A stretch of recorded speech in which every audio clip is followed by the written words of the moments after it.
Hello, everybody. How's it going? Welcome to another... Well, we got a lot of stuff to cover. There's a lot of stuff to talk about. So, I'll be fishing in the background. Boy, a lot of stuff to go over today. I'm fishing up in Hyjal today. I have this lovely gentleman here, Wrench, from, I'm assuming that's a Russian guild, who happened to be fishing here, who's jumped on my boat. So they wanted the fishing buff. Fun fact, the fishing boat won't give a buff unless they're in your group or raid, I think.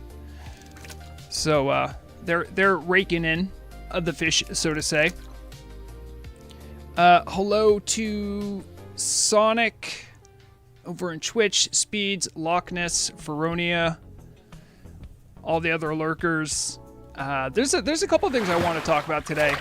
I need to... I'm trying to think, because their bobber's coming in pretty loud for me too, and I don't want to... Oh, that would explain it.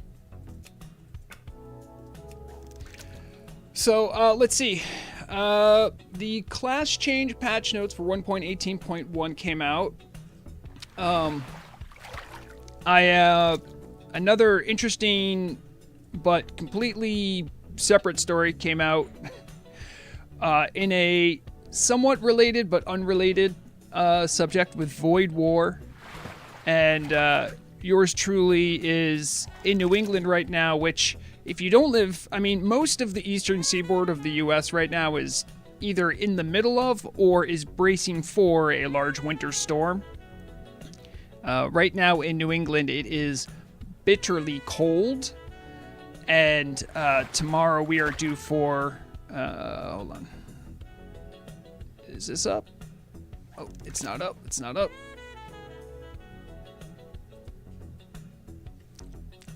That's what I'm looking at. Bitter cold Saturday morning, heavy snow. For the translation for the European people, that's got to be like probably negative 10-ish Celsius. And, you know, a foot to 18 inches is like nearly half a meter of snow. So that's happening in my region. We're also going to get today I'm also going to be visiting with someone in the region, a Boston local, DJ Noferos, for a party. A little meet and greet. I've been to Noferos' place once before. Very nice guy. You might hear him on the radio every now and then. He graciously invited me to the soiree sometime back. It had to get postponed, and so now it's on the eve of a winter storm. But I will be leaving for that pretty much after stream today. So no raid for me tonight. I called out of work today. They still wanted me to come into work. Yeah, right. I mean, Speeds, listen, man, they don't pay you enough to risk your life. That's what I'm going to say. When will you freedom mongrels cease to deny the water freezing as a metric already? I mean, listen, as far as water freezing at 0, that part makes sense, okay? I've been on record saying this many times about my opinion on Fahrenheit versus Celsius. I think Celsius is great for scientific measurement. But as far as like atmosphere, internal temperatures, rooms, how warm or cold it's going to be, I gotta admit, Fahrenheit's nice just because it's the scale of it is like 100 is hot and uncomfortable and 0 is very cold and uncomfortable. It just because of the way it's spread out, I prefer it for climate stuff. Everything else I'm going to give to metric. I'm not going to lie. Kilometers, meters. I mean, like, I'm with you, but I still prefer Fahrenheit for temperature. And, I mean, we're not mongrels, we're an imperial power. If you didn't know that, the measurement is called imperial.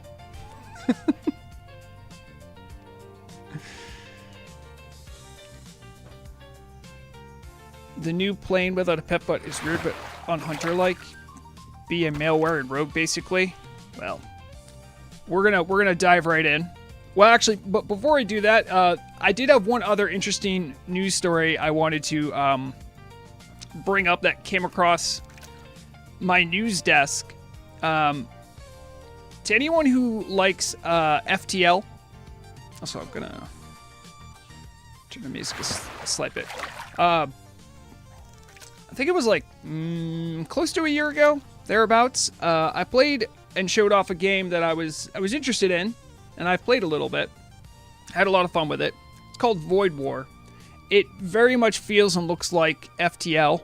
It sort of has like lore and sort of like a vibe very similar in some respects to Warhammer 40k universe.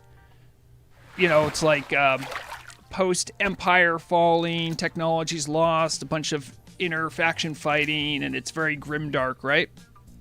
So, let me land on this one. This one was kind of crazy. So, yeah, see, this was the thumbnail I had when I streamed it like a while ago, right? I mean, if you look even at this artwork, if you ignore the stupid orc face, the armor looks reminiscent of like Space Marines and stuff like that.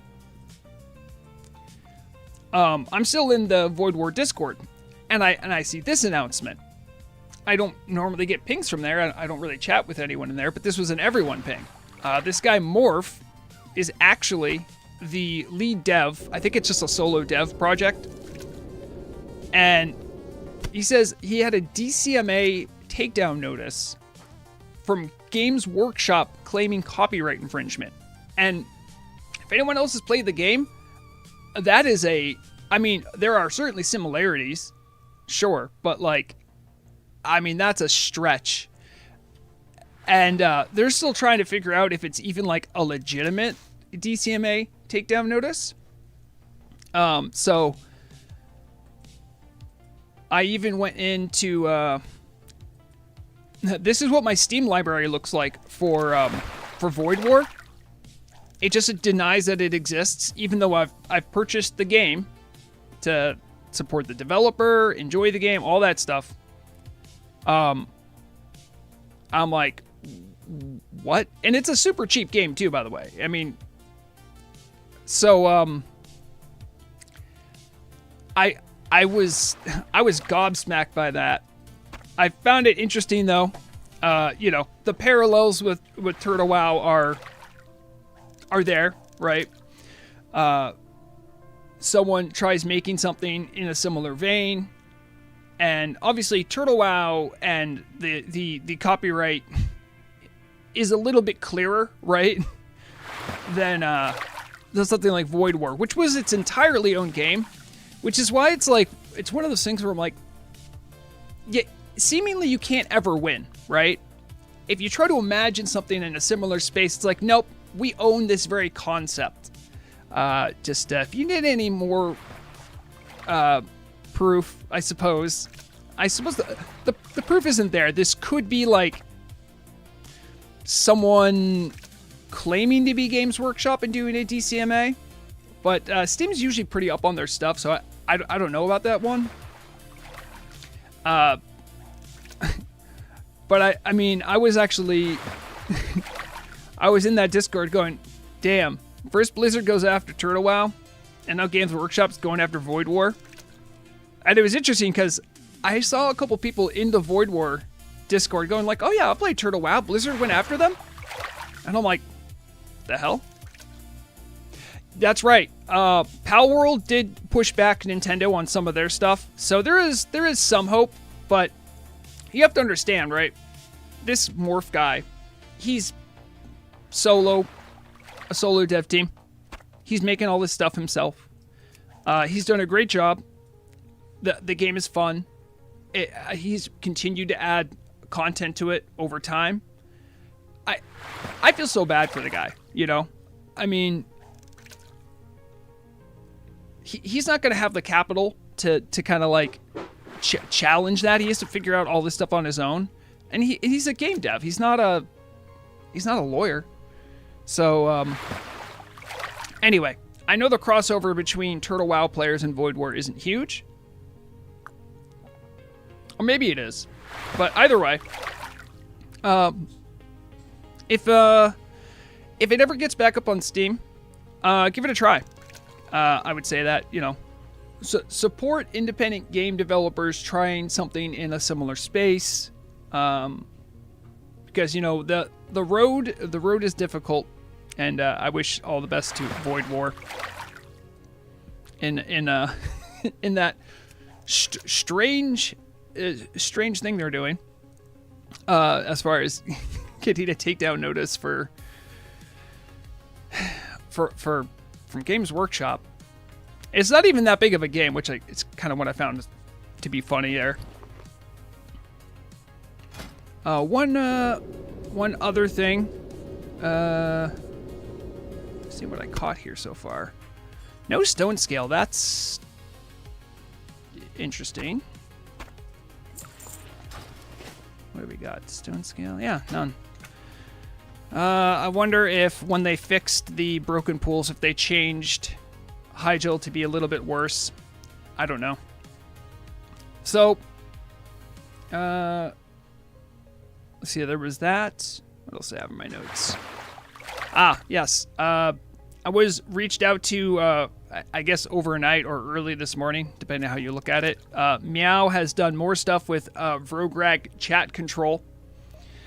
To add some stuff. Let's see, where is it?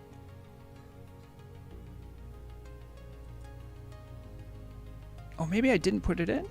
Maybe I didn't.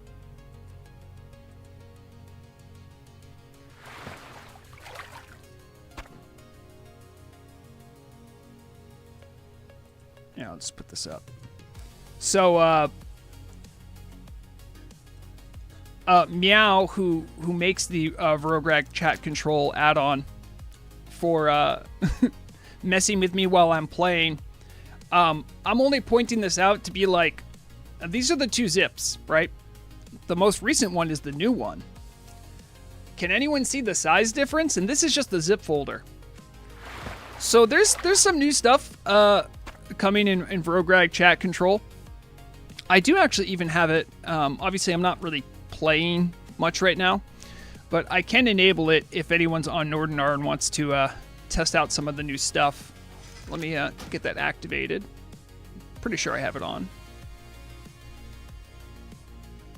Yeah.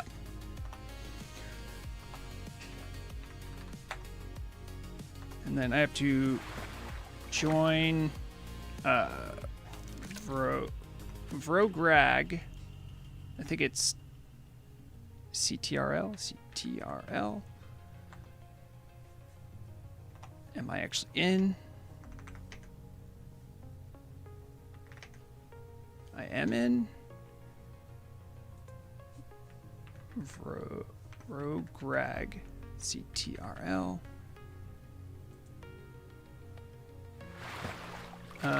It is connected. So if anyone is on Nordinar and wants to test it out, you can go for it.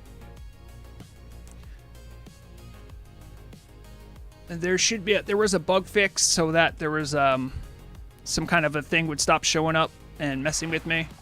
As far it would like freeze, it would freeze my client for 7 seconds. It wasn't that big of a deal, but Meow has been working on it hard. Let's get this. Put you up there.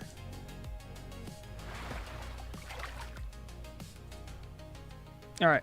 So, yeah, let's get to the meat and potatoes. We have the class changes coming in 1.18 are now here. Or they're not in the game, but they've been announced. This is something that the Turtle WoW team generally does a little bit before they put out the patch itself. So we're going to go through it. We're going to look to see what's changing, how it might affect you. Any, I mean, of course, if you have any sort of feedback or any of that, anything interesting to say, anything useful, you know, I would love to see it. If you have any input. When we get to Shaman, I'll have a little bit of stuff to talk about that, because I've been mostly raiding as an Elemental Shaman, and I think many people who have been raiding around Elemental Shaman know, well, they need for a nerf, but we'll get there when we get there. Where can I put this window so I can... Is that me? No, that's not me. Okay. Because I still want to fish. It's important, guys. I want to fish. All right. So, top of the order, we have, this is a change coming to all. Swapping Librams, Totems, Idols is now properly incurs a GCD. So, I thought they all did. But I know there's some playstyles that revolves around, I think it's Paladins and some Enhancement Shaman. There could be some Druid stuff that I'm not aware of, that like swapping idols, relics, or totems is an important part of like some sort of min-max playstyle. So, this seems like an overdue, I suppose, but a good change.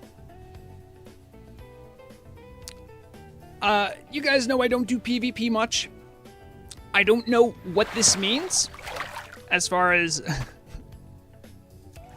what it's going to do to PvP.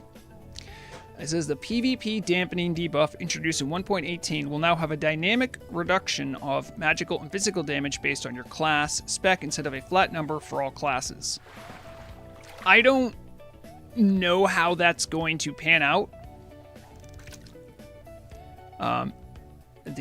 Usually you can see a little bit into what the team was thinking, right? They're gracious. They put these developer comments in here to help us understand at least where they're at or what direction they're going. And it says, turning these values class dependent means that we can be less restricted in design space of making all specs come to life and be viable without adding player target exceptions on a lot of spells. Okay. I mean, from what little I do know about PvP, I can say that I've seen some classes really dominate in PvP. I know Shaman's certainly one of them. Not that I've partaken, but if there are class-dependent things, maybe this can tune down some of the ridiculous burst that some Shamans have in PvP, for instance. You know, before class changes too, there was a lot of whining, fair or not, about Paladins having crazy burst. So I mean, hey, maybe this will be good. At least I think it's a good step. I think the PvP community, right or wrong, is just going to continue to complain because it's. I mean, my personal view on vanilla or classic era PvP is that there is no winning. You can't win. It's going to be an unbalanced mess. So hopefully we'll see something successful here. I'm glad at least that Turtle WoW isn't abandoning their desire to keep working on PvP and make it better. At least that's better than them just ignoring it outright completely. At least they're in some way making a show of, hey, we're still interested in doing this, you know? So, all right, fair enough.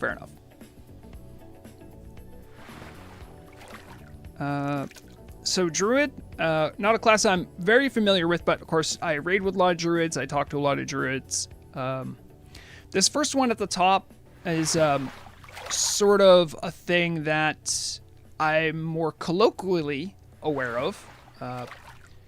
So I've been raiding mostly as an elemental shaman, and at least with the fire spec that's been available for some time, your threat can really be an issue.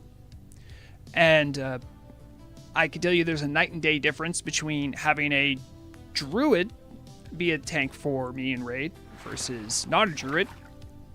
And I've heard a lot of people say that, like, druid threat is crazy, it's really strong. So it looks like they are scaling that back a little bit. I'm pretty sure those are two of the essential parts of a druid threat, Maul and Savage Bite. The developer note says as much. So good on them for that. Balance of all things reduced from 5 points to 3 points and functionality reworked.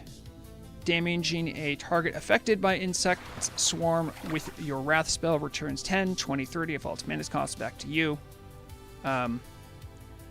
Seems like a small shuffle. Starfire has a higher chance to critically strike against targets affected by Moonfire.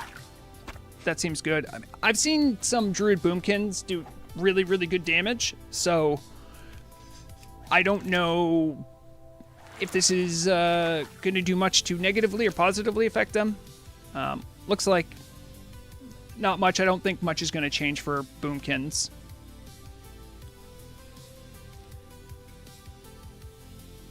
Do I have a... Oh, I need to keep this up so I can see where my lure is available. Oh, I got a stone scale. Let's go. Oh, sorry.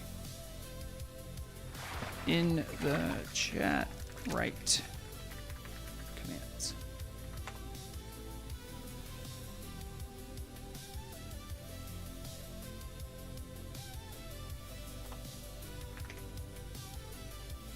I don't know if it works for me. Yeah, it does.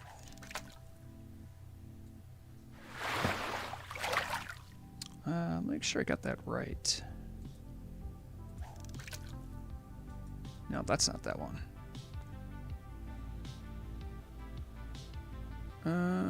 Let me make sure everything's working, Tulsi. Oh, there it is. Yep, it's working.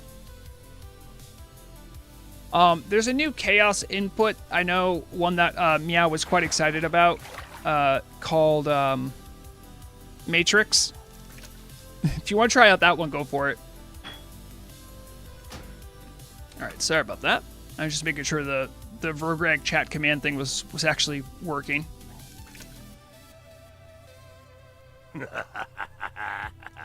Yep.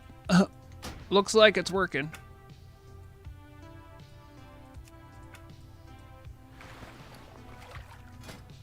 Sorry, hydro fishing requires higher than normal fishing. So I have a fishing boat, and I have to use night crawlers. All right, and we'll get back to the changelogs here. All right, yeah, that's all they have for Druid. I thought they might do a little something with Druid Resto, but I haven't heard much good or bad about them, so maybe they're an okay spot. We'll have to see.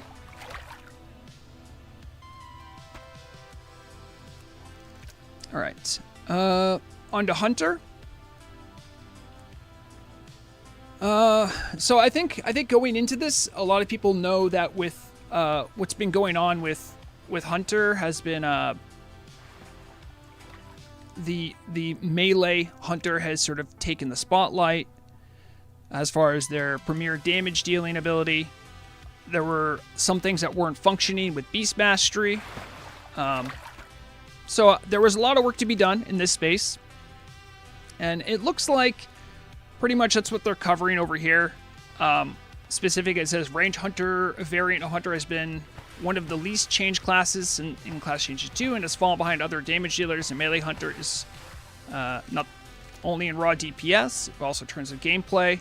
I think that's fair to say. I think before Class Changes 2, Hunter was Marksman Hunter was really good.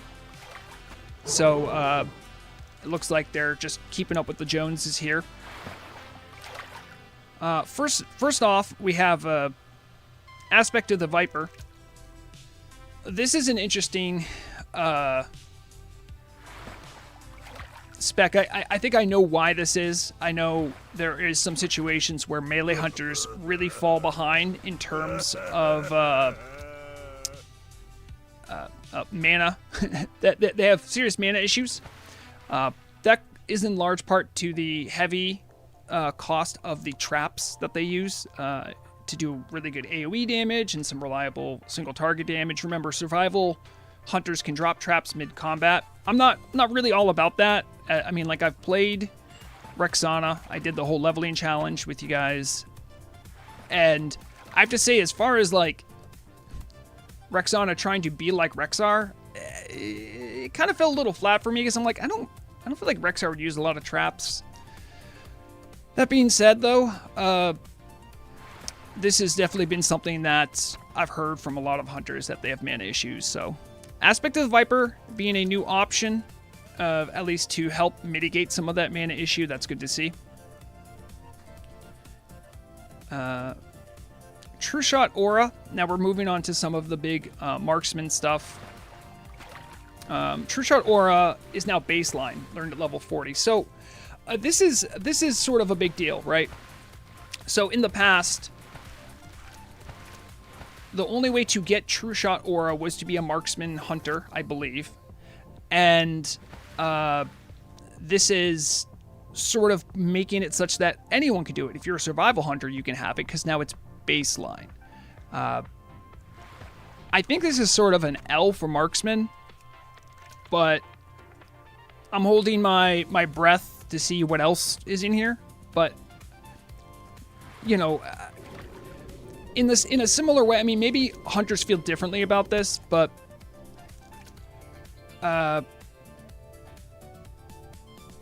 in some respects, there are some buffs that are like spec dependent that are very strong. So it would feel bad if you're a survival hunter and you don't really help in many ways. You have the pet buffs that are okay. Some of them are good, but they're not nearly as impactful as True Shot Aura. So I'm a little wishy-washy on this one. I don't know how to feel about it. Placebo here is saying it felt like a wasted point, but I mean, helping your raid mates, is that a wasted point? You know, that's sort of a.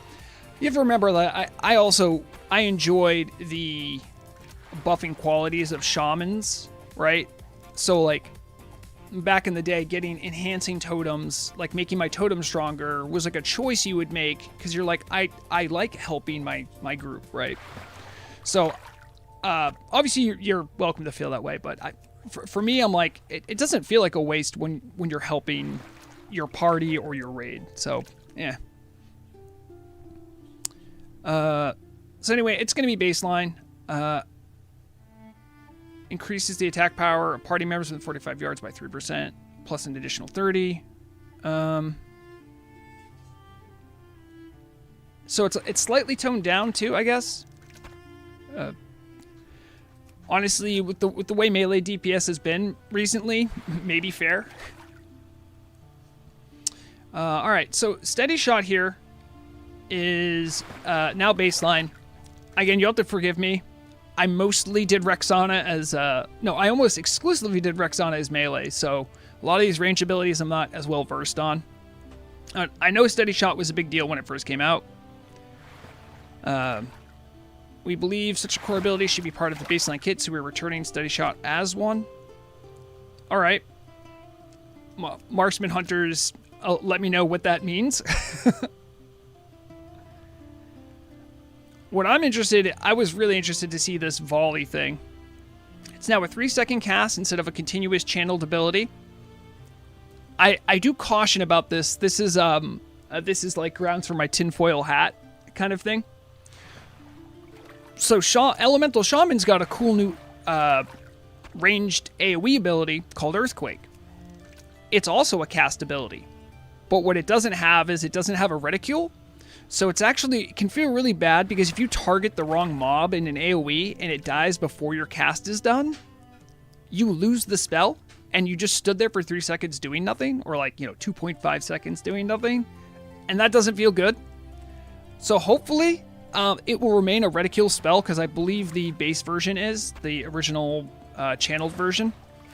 If it's cast, you guys are not going to like it. I'm going to tell you that much. That being said, though, I'm happy to see that there's more AoE options for hunters, because I know it was basically multi-shot, or, carve was like the other big one that you could do. So, cool. And having attack power scaling it's kind of weird to me that it didn't before. I thought it did, but again, I never used it because you needed a ranged weapon to use it. And so Rexana, she never had a bow or a gun. Any spell power scaling remains unchanged. Is there spell power scaling with it? That seems wild to me. Also, does this cost arrows? I don't think it does. I feel like it should, though. And yeah, volley is a normal reticule targeted ability. Oh, that's cool, Haxer. Maybe they could do that for Earthquake. Maybe they could do that for Earthquake. So, by the way, that is the only AoE ability in the game that's targeted. Like true AoE, not cleave AoE. Like, it's so awkward to do. I'm telling you guys, it doesn't feel good. That's just me. Anyway. So yeah, I think that's great. Arcane Shot. Base damage values reduced, but now scales with ranged weapon damage. That feels more in line with what should be going on. They're also not changing any scaling. That's good, because I have a few people that are really into Spell Power Hunter. In fact, Amma, who's in my guild, recently got a Thunder Fury, and is a dyed-in-the-wool believer in Spell Power Hunter. God bless you, Amma, wherever you are.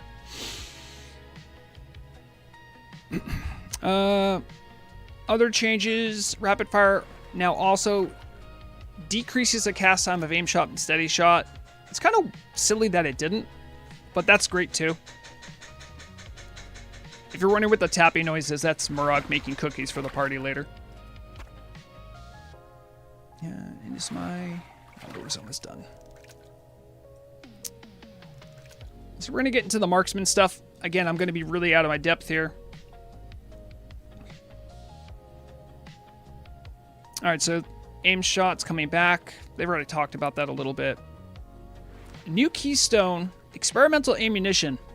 This is the kind of stuff I like. Your aim shot deals an additional 5% of damage as fire, arcane, or nature damage, and grants you a benefit depending on the element. Hey, Amma. Hey, Amma, good news. It seems like Spell Power Hunter's really going to be a thing now. Oh, that's right, Plu. I forgot. Sorry. Well, then you must be so excited about this. Did I cast? I did cast. Fire, arcane, or nature. I guess those are the damage types you guys have access to. That's cool, though. So, this is a keystone.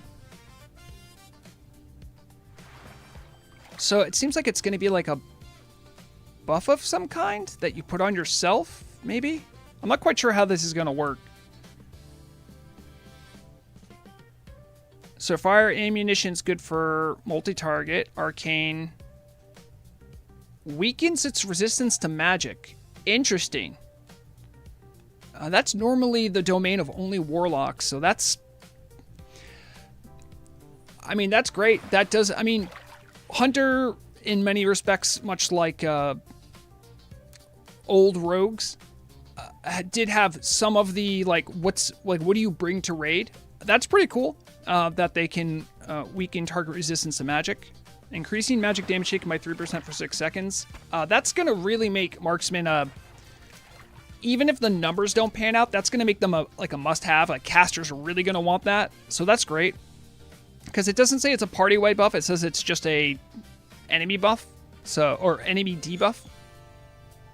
Serpent Sting will have massive scaling while also having its spell power scaling on top of it. Yeah, I know that does seem pretty good. Your next Serpent Sting deals 100% increased damage and applies a corrosive poison that reduces target's armor by 4 per level. Wow. Okay, so yeah, this is leaning a lot harder into utility than I even thought. Because I just took a quick glance at this stuff. Marksman's going to have some cool stuff to do with this experimental ammunition. Although, one might think, is this experimental ammunition also just an experiment by Turtlewell? We will see. Evidently, these effects last 1 minute and cycle between each other in the... Okay, there it is. So they cycle. Fire, arcane in nature. Only one type of ammunition can be active at a time.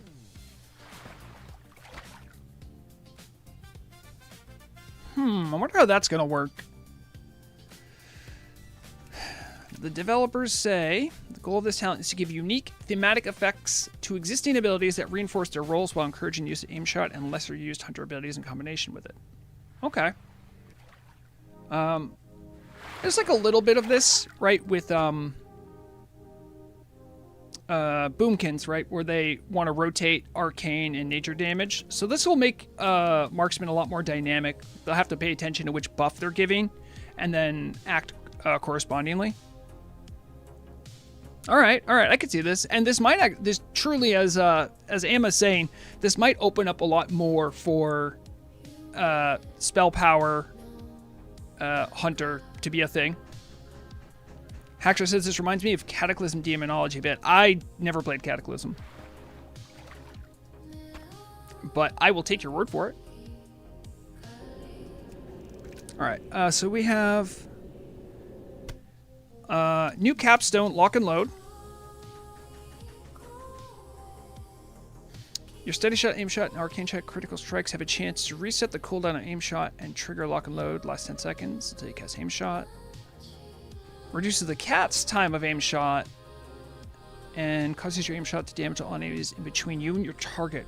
Wow, that's a lot of moving. That's a lot of moving parts for one ability. That's a lot to ponder on that one. So I remember like old Hunter, before class changes to, I know like weapon speed mattered a lot. There was like this sort of like rhythm you had to have while you were using it. You have to like make sure certain things worked in order. It seems like there's going to be a new meta is going to have to form around some of these tools if they work.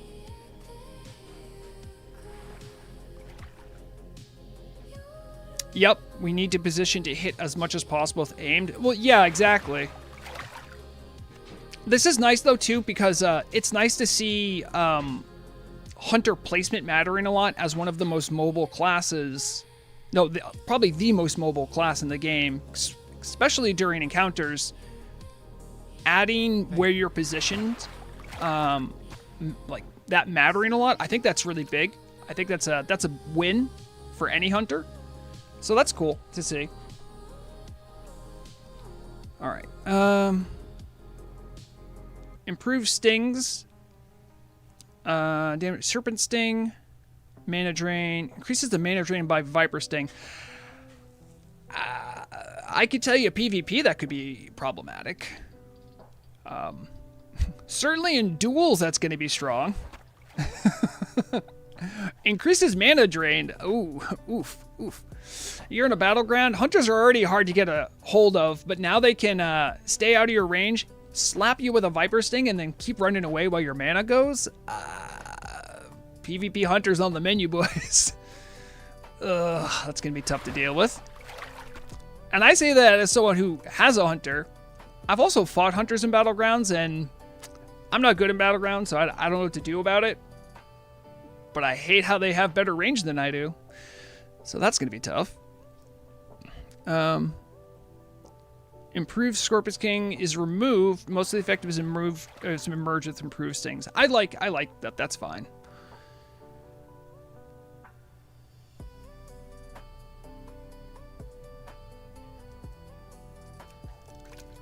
Yeah, but I mean, so I know the hamstring issue, and we'll get to that when we get to that, right? When we get to warrior, but let's not joke around here, Blue. Like, we know that, yeah, warrior's hamstringing you sucks, but what's a warrior gonna dovetail that into? Like, they can't run away now. Like, warriors just want to close and then not let you run. Whereas a hunter, like, if they wing clip you and then want to run, well, then that could be an issue because they can stay away if they want. I don't know if that's really apples to oranges, but I mean, that could be part of the thinking, I suppose. But yeah, improved steady shot, renamed improved marksmanship, and changed increases the damage of steady shot and aim shot by 5 to 10. Okay. So a lot's going on with marksman, and hopefully this is enough to move the needle for them, because I know there are some true believers in marksman. I raid with some. They hate all the melee hunters that exist, and fair enough. Ricardon says Dragonovi must be stopped. The wing clip still has a cooldown. Dragonovi did not design this. Maybe he is a hunter class designer. I don't know. I don't know who the hunter class designer is. It does change every now and then, so.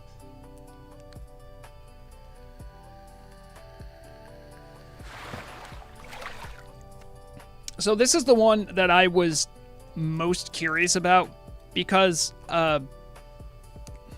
Rexana, who I've raided a little bit with, I have still maintained the strictures of her challenge while she's in raid. So she never uses ranged weapons. She still has a throwing axe, but the only exception to that is if the raid needs a tranquilizing shot, I will throw a bow on just to do tranq shot and then go back into melee. But I always felt like Rexana, being a model of Rexar, I'm like, it's not all Rexar, right? It's the teamwork he has with his friends, like Misha, right?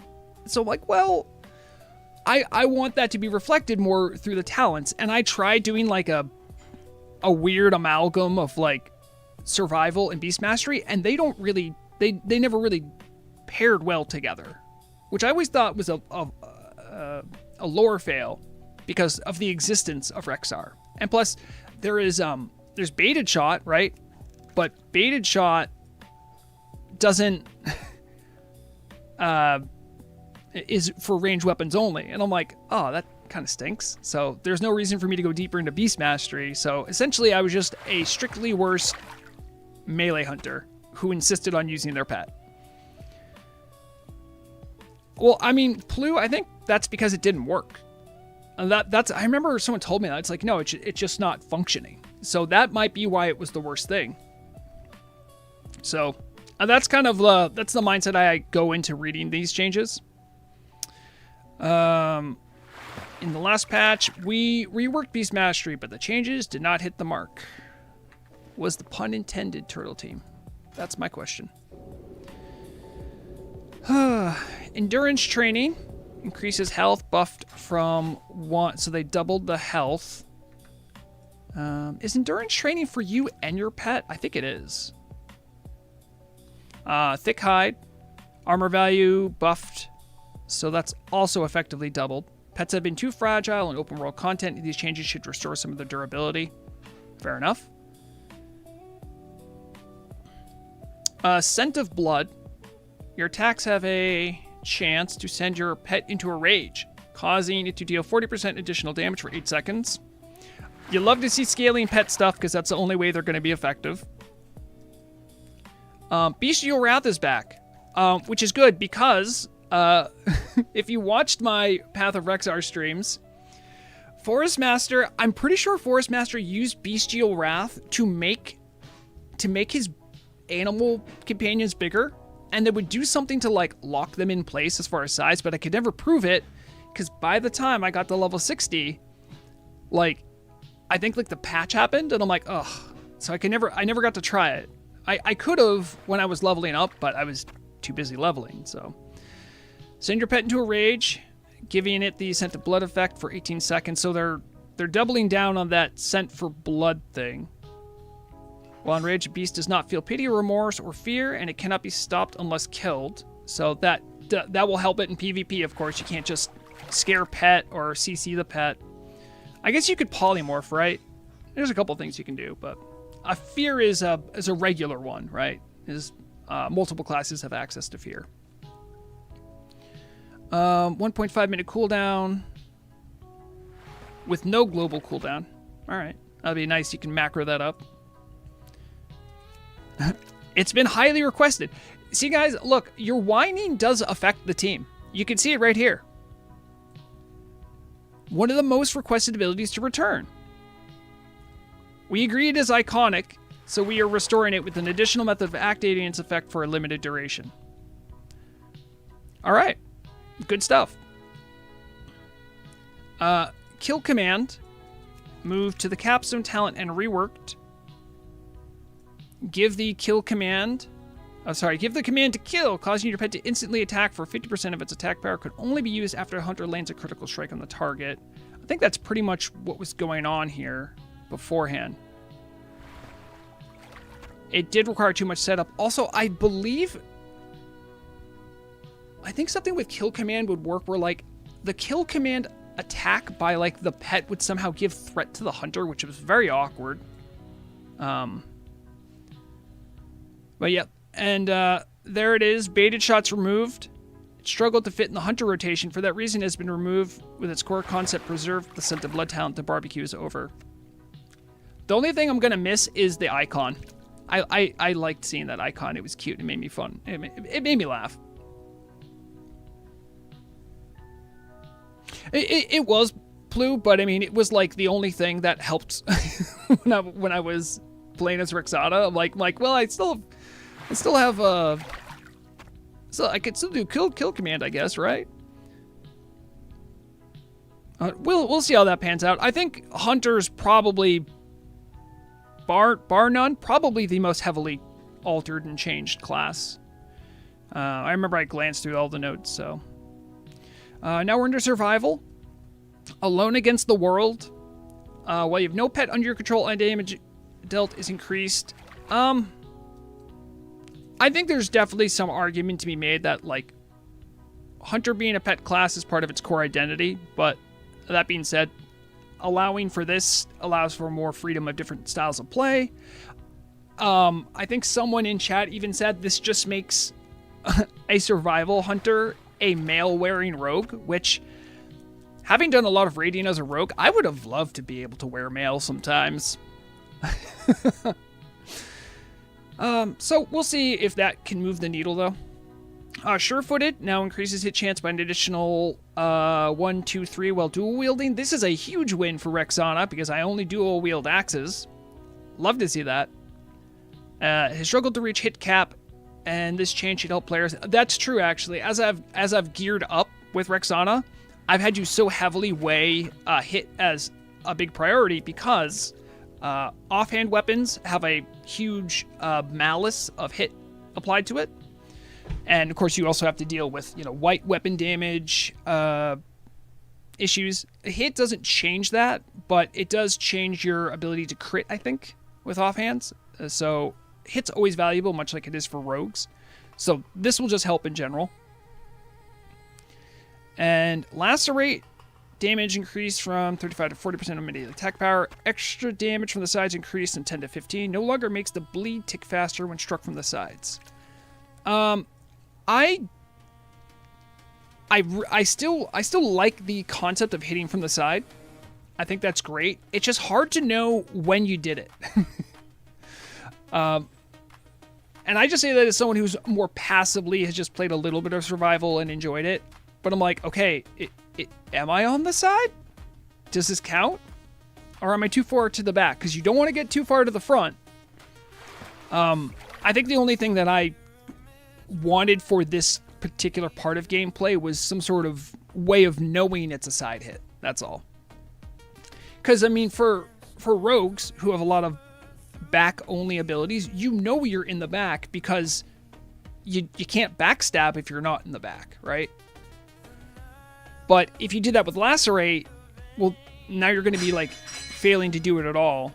So, I don't know. I think that's the only thing I still want for it, if that makes any sense. I've still got 4 minutes on that lure.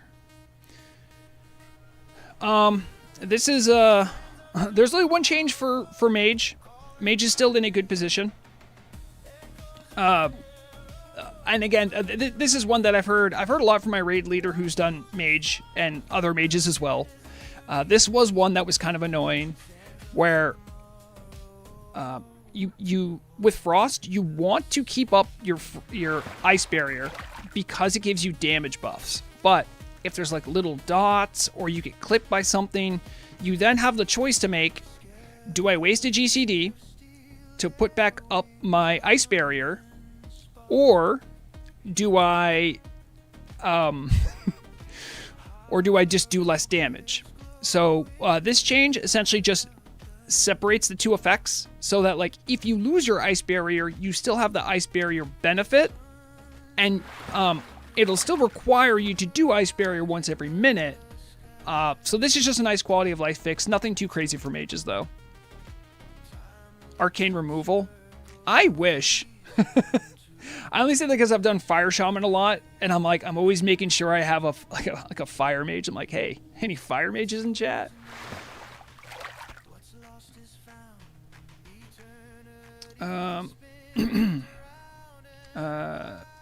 Now we are on to Paladins. Probably one of the classes I know the least about.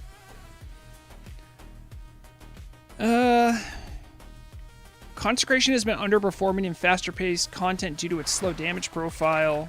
We're putting more power in the initial ticks to help with that threat. Yeah, okay, I can see that. That's nice. Because Paladins have really good AoE threat. But when it takes what feels like an hour to tick before you can start going ham on AoE, you can ask mages. And mages and warlocks how they feel about how long a consecrate tick can take.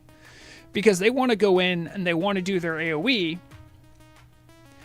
The only thing I don't like about this is that, like, it's rewarding impatience. I don't know. I'm a little mixed on that. It's like, well, the mages who die, right, in AoE, because they didn't wait for consecrate to tick, like, again or something. It's like, a lot of that's on you, you know? So now you're rewarding that bad gameplay. That being said, though, I think Paladins want to grab threat in AoE, so that I can see that being, that matters too. So this is an okay change. But it was one of my only chances to outshine them on AoE as an Elemental Shaman, because I wore mail, and if a couple guys hit me, not a big deal. Alright, protection. Holy Shield, additional threat modifier, increased from 30 to 50. That seems like a lot. I don't know how often they use Holy Shield, but... Alright, looks like they're getting a lot of threat buffs here. And somehow Zealous Defense reduces damage your next blocked attack, so they're getting more mitigation. That seems generous. I know they're doing very well on mitigation. I could say this is someone who's healed different tanks on Patchwork. Paladins are pretty boring to heal on Patchwork. You heal a Druid, then you're in for a wild ride, and then Warriors are somewhere in between. So,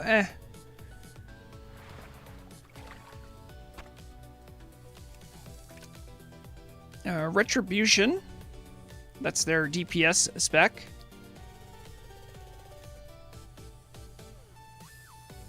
Retribution bands that leaned into attack route have been underperforming for the last few patches. These three changes should bring them closer to their hybrid counterparts. Alright. Fair enough. I gotta open up all these clams before I keep fishing.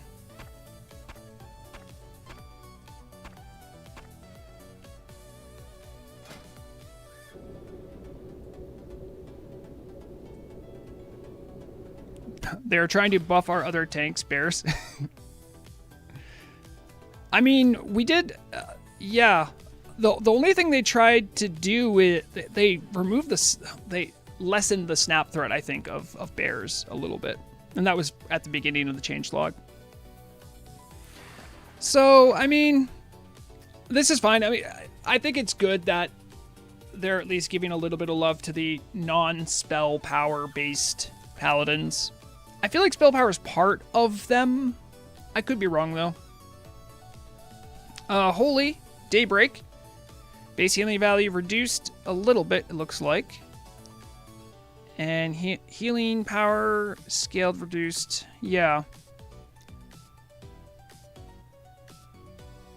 While the changes thematic set, the raw power of Daybreak, especially when combined with tier 3.5 set bonus, was significantly too high. We are therefore reducing the healing values and scaling Daybreak substantially to give other healers more room to perform while preserving the core identity of the talent. Yeah, I mean, healing's always sort of a weird thing, right? Because if you're looking at, I personally believe if you're looking at like heal parsing, you're not really healing right anyway. That being said, though, I mean, Paladin healers were performing very, very well. If this was indeed why, okay, fair enough. Oh, I see what you say, Loch Ness, yeah. They were trying to let people catch up to where bears have been, yes. Okay, tier bonus changes.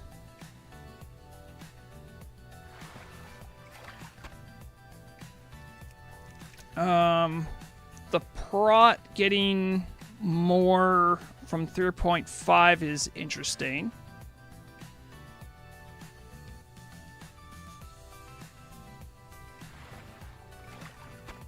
And looks like there's a little nerf with Holy Paladin tier 3.5. No longer adds additional affected targets to Holy Strike. That yeah, does feel a little strong. So yeah, that's fair enough. Do you know what tier set isn't in here? Rogue 0.5 still. It's still too strong. But I'm just a country orc. What do I know? All right. So I think Priest probably, Healing Priest probably got the biggest glow up. I saw some of these changes ahead of time, and I was like, I shared some of them with Murag, who, because she's my spouse and a priest, she can keep them secret, so I shared them with her, and she seemed relatively positive about them. I think most priests are going to feel the same way, too. But I think it's going to be reflected in some of the dev notes here. That is kind of what's going on here. Priest did kind of fall behind versus the other classes. They're not always meant to be the top dog because they have such versatility in their healing, I feel. But even in light of that, they couldn't really keep up in almost any respect. So I think the changes they got are going to make them really, really good. Probably too good, but we'll see. So all the base healing spells here got buffed, just flat out buffed. Like the base healing they do is just better now. Oh, we lost our fishing boat. Give me a second here. I got another fishing boat. Oh, I gotta wait 60. Why is it a 2-hour cooldown? Someone explain that to me. All right, hold on. I'll focus on the notes for a little bit and stop fishing for a second.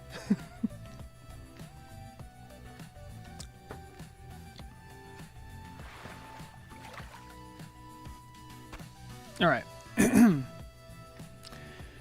So according to the note here, we've initially pulled down the healing values of priest healing spells with the trade-off of increasing the power of spiritual healing in the holy talent tree to offset this power, encouraging priests that want to heal to specialize into it and less so towards the discipline support elements. This inadvertently led to some ranks barely having any number of difference between pre-level 30 and post-level 30 ranks, as the healing reduction change was only applied to healing spells at level 30 or higher. This also caused healing without specializing to holy much harder while leveling after 30. So we're taking a look into these healing spells to increase the base healing value for a middle ground between the original and current healing numbers. We hope these changes mend these problems and make healing without specializing smoother in leveling. Don't mind the pun. Okay. Pain spike cooldown was reduced from 40 to 30 seconds.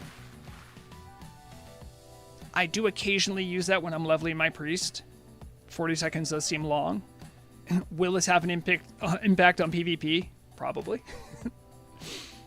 Fade all ranks now. Reduce your talent threat by 15% in addition to the flat amount of threat. That's nice. Fade being a flat amount of threat did not scale well. Yep, exactly. So that's good to see. So here's the big one. This is the big gorilla in the room. Prayer of Healing. Functionality reworked. And for those who don't know, the way prayer, you might not even see it happen that often, except in like certain encounters. Prayer of Healing is essentially a group-wide heal that priests can do. This is for anyone who's rated like Alliance only. This is oftentimes your best option for raid healing if you didn't have the access to shamans. A lot of groups that are on the PvE servers, they have shamans, so the functionality of prayer healing isn't as important, but it's still, there are some encounters like Veilstraw is just one that comes to mind. Places where everyone's taking damage where prayer healing can be valuable. The problem was, though, is that prayer healing was always locked to the group the priest was in. So now it says, healing your target and their party within 30 yards from X to Y. So that's just the value of it, right? And they say as much as the same here. The unwieldy limitation of only healing your own party, which made it very limited in raid environments. With this change, we aim to make it more versatile for its intended function to group healing and give agency over who gets the healing via the target and their party selection. This is going to be massive for priest healing.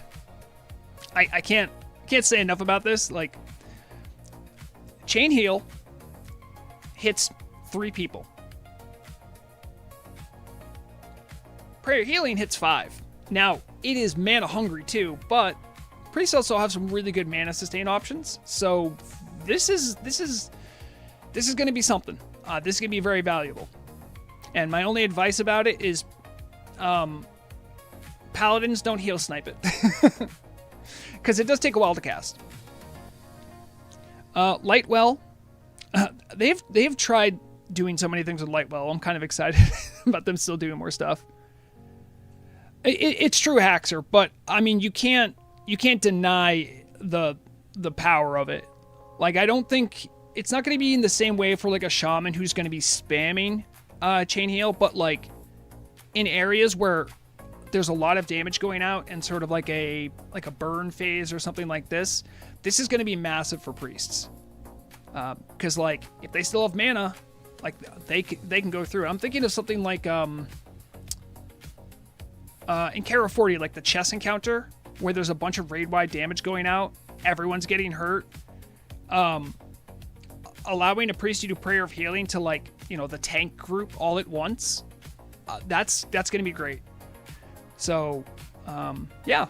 Also, it's going to add value to haste, too, because, again, the longer your cast of a thing is, the more haste is valuable. So if you are focusing on Prayer of Healing and you've, as a priest, have been able to stack some amount of haste, you're going to get more value out of it. So that's interesting to see too.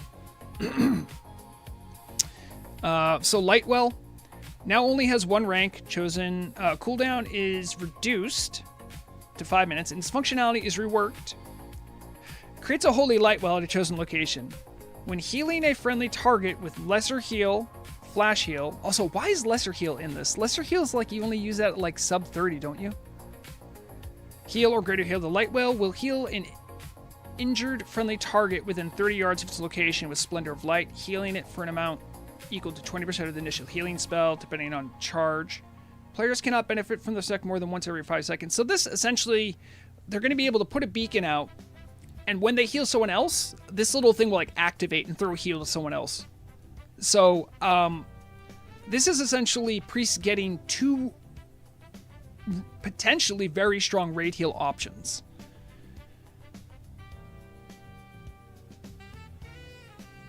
Well, I know, but Haxer, like, lesser heal is, like, you stop learning at, like, level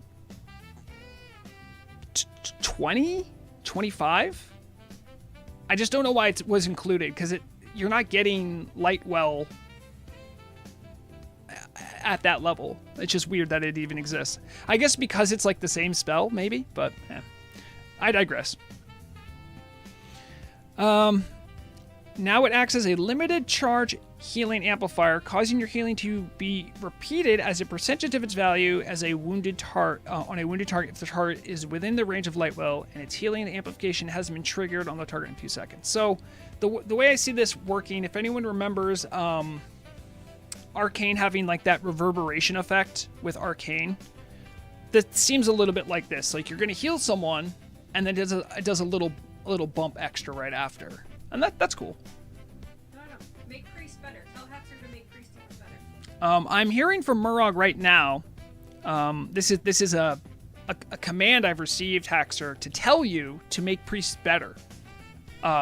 Even though what I'm reading right here seems to already do that, she probably thinks. He's saying that it's not good enough. You should make them better. I think he's saying they're good.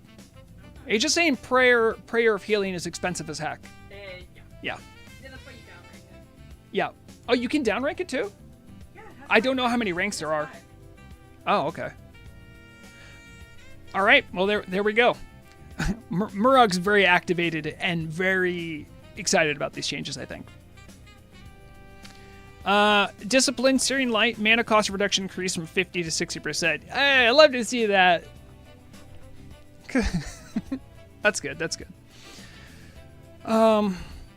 Holy Reservoir of Light. Increase the effectiveness of your Lightwell Splendor of Light by... Okay, so they're giving a function to that talent.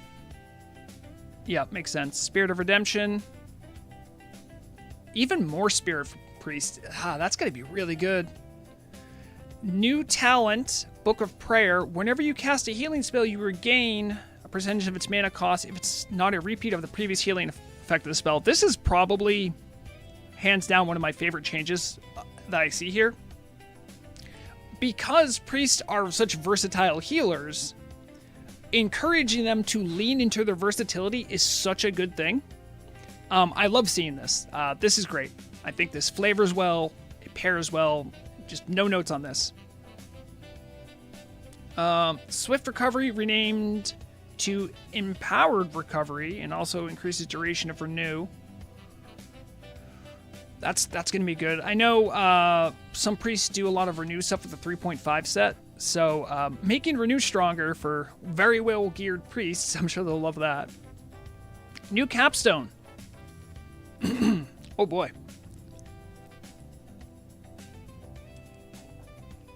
Call upon your faith for divine aid. When activated, your healing spells cost 33% less mana, are cast 20% quicker, and grant their targets the apotheosis effect, increasing their healing taken by 15% for 10 seconds, last 30 seconds. So remember when we talked about Prayer of Healing taking forever to cast? Well, now it's 20% shorter, and it costs less mana. Can you see how this is going to pair well? So like I was saying before, when there's like this big phase where everyone's taking damage, priests are going to pop this. They're just going to be able to blast healing out. Absolutely blast it. It's a capstone. It is a capstone. What's happening to Champion? I don't know. Because that's a capstone. Proclaimed Champion and its connected spells have struggled to find its place, feeling more like a capstone you give to your target rather than elevating yourself, and suffered from some conflicts in its functionality. Increasing damage of the target, reducing damage taken, and giving the priest mana when the target takes damage, which benefit damage dealers and the tank the most respectively, which meant its full power could never be fully utilized in the same target and group content. For this reason, we're pivoting from a direct target buff to a power boosting capstone, meant to feel like a proper reward for mastering your role as a bringer of the light. So I would assume. Yeah, they're getting rid of it. It's gonna hurt mana. What's that? It's gonna hurt mana sustain. It's gonna hurt mana sustain. I mean, I don't know. It's a. We got mana for Champion. Oh, okay. So Whenever your target took damage, you got mana. Priest mana problems is a tale as old as time. Okay. Make friends with a druid. Well, I am hearing some mixed reviews from Murrog now. Evidently, Champion was a cornerstone of ways that priests dealt with mana issues. And with the removal, so even though there's the strong champion buff, and all that's getting removed, which by the way, I'm kind of sad about. I really like champion. Because it was lore-wise, it was great. I love that. And what I also enjoyed was the 2 or 3 times I've seen Murag battle res in combat, her champion. Well, yes, Haxer, but it has a 5-minute cooldown. So what are you doing with the other 4 minutes and 30 seconds? Like mana is still spent during that time. You're not just casting when you have Ascendance on. So I think that's a fair statement. Yes, yeah, T will do it. T won't do it because it was weakened way back when. So you're actually more likely to use runes. However, I would say one thing that probably will help is right here. Spirit increase from 5 to 10%. That's gonna make a little bit of a difference. If it's base spirit, no, but if it's your full spirit, then yes. Haxer, I'm not even in disagreement with you about that. But that being said, if you are hurt for mana that much, you don't drink tea. You use runes. Which sometimes they're not on the same cooldown. I can't keep track, honestly. I don't even bother looking sometimes. All right. For Shadow, there was a fade note. Looks like there's moving around where it is. I do know some Shadow Priests on pull can have some threat issues, so maybe this is part of why that is. Yeah, it looks like that's what they're doing there. Okay. Improved mana burn. Or slightly adjusted improved mana burn's talent location as mana burn is learned at level 24, meaning its talent upgraded a spell you didn't learn when the talent became accessible. That makes sense. I like that. Shadow Reach. Now a 2-pointer instead of a 3-pointer, increasing the range of your shadow damage spells by 10-20%. Yep, that makes sense. It's true. Like almost all range stuff for casters is 2 points. It's kind of weird that it was 3. Shadow Weaving. Your shadow spells have a chance to grant your Shadow Weaving for 10 seconds. Your shadow damage spells have apply a vulnerability, increasing shadow damage taken by 3% per stack of Shadow Weaving for 15 seconds. Stacks up to 5 times. So I wonder what they were thinking here. Shadow Weaving struggles heavily when there are multiple targets the priest has to focus on, especially in the cases those targets die faster than Shadow Weaving can be accumulated on them, preventing them from reaching their full potential, both in terms of damage and supporting their shadow damage healers. Dealers. We've shifted Shadow Weaving to be instead an effect that accumulates on the priest themselves that applies the amount of stacks you accumulate on yourself as the shadow damage increase debuffs on the targets, allowing easier application for multiple targets and carrying over these stacks between creature packs if they're close.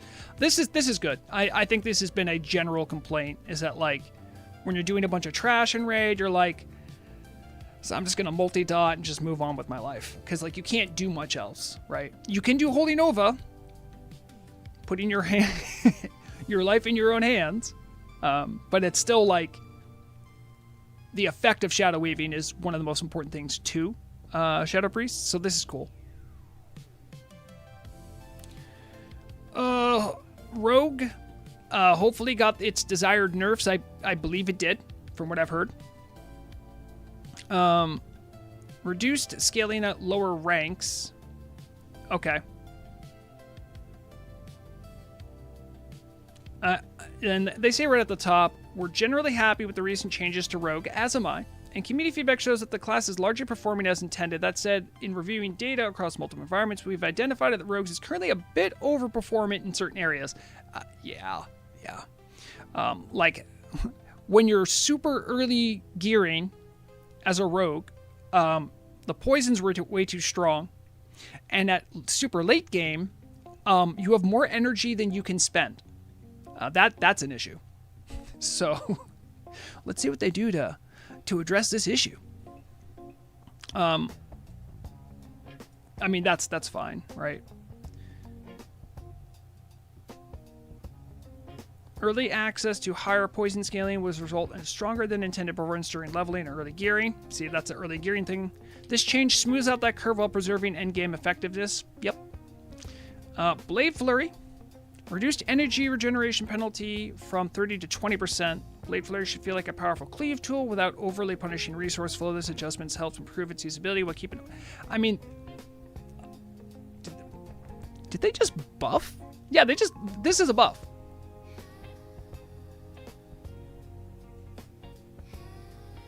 Okay.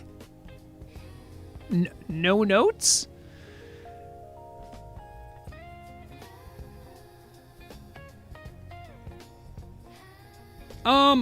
Yeah, Swifter. Some of it's nerfs. And Raukangren, yeah. I mean, maybe. They're sort of flirting with the idea, it seems. Assassination Taste for Blood. Physical damage bonus reduced. Looks like just by 1%. And no longer increases damage dealt by corrosive poison and dissolvent poison. Yeah, that's what made it very strong. That wasn't the only thing, but that also helped. Noxious Assault, attack power scaling reduced. Okay. Yep, that very much had to do with the early gearing. Combat, opportunity, damage bonus reduced. Combat dagger rogues are performing tad better than with any other weapon. This nerfs will bring them more in line. Yeah. Hopefully?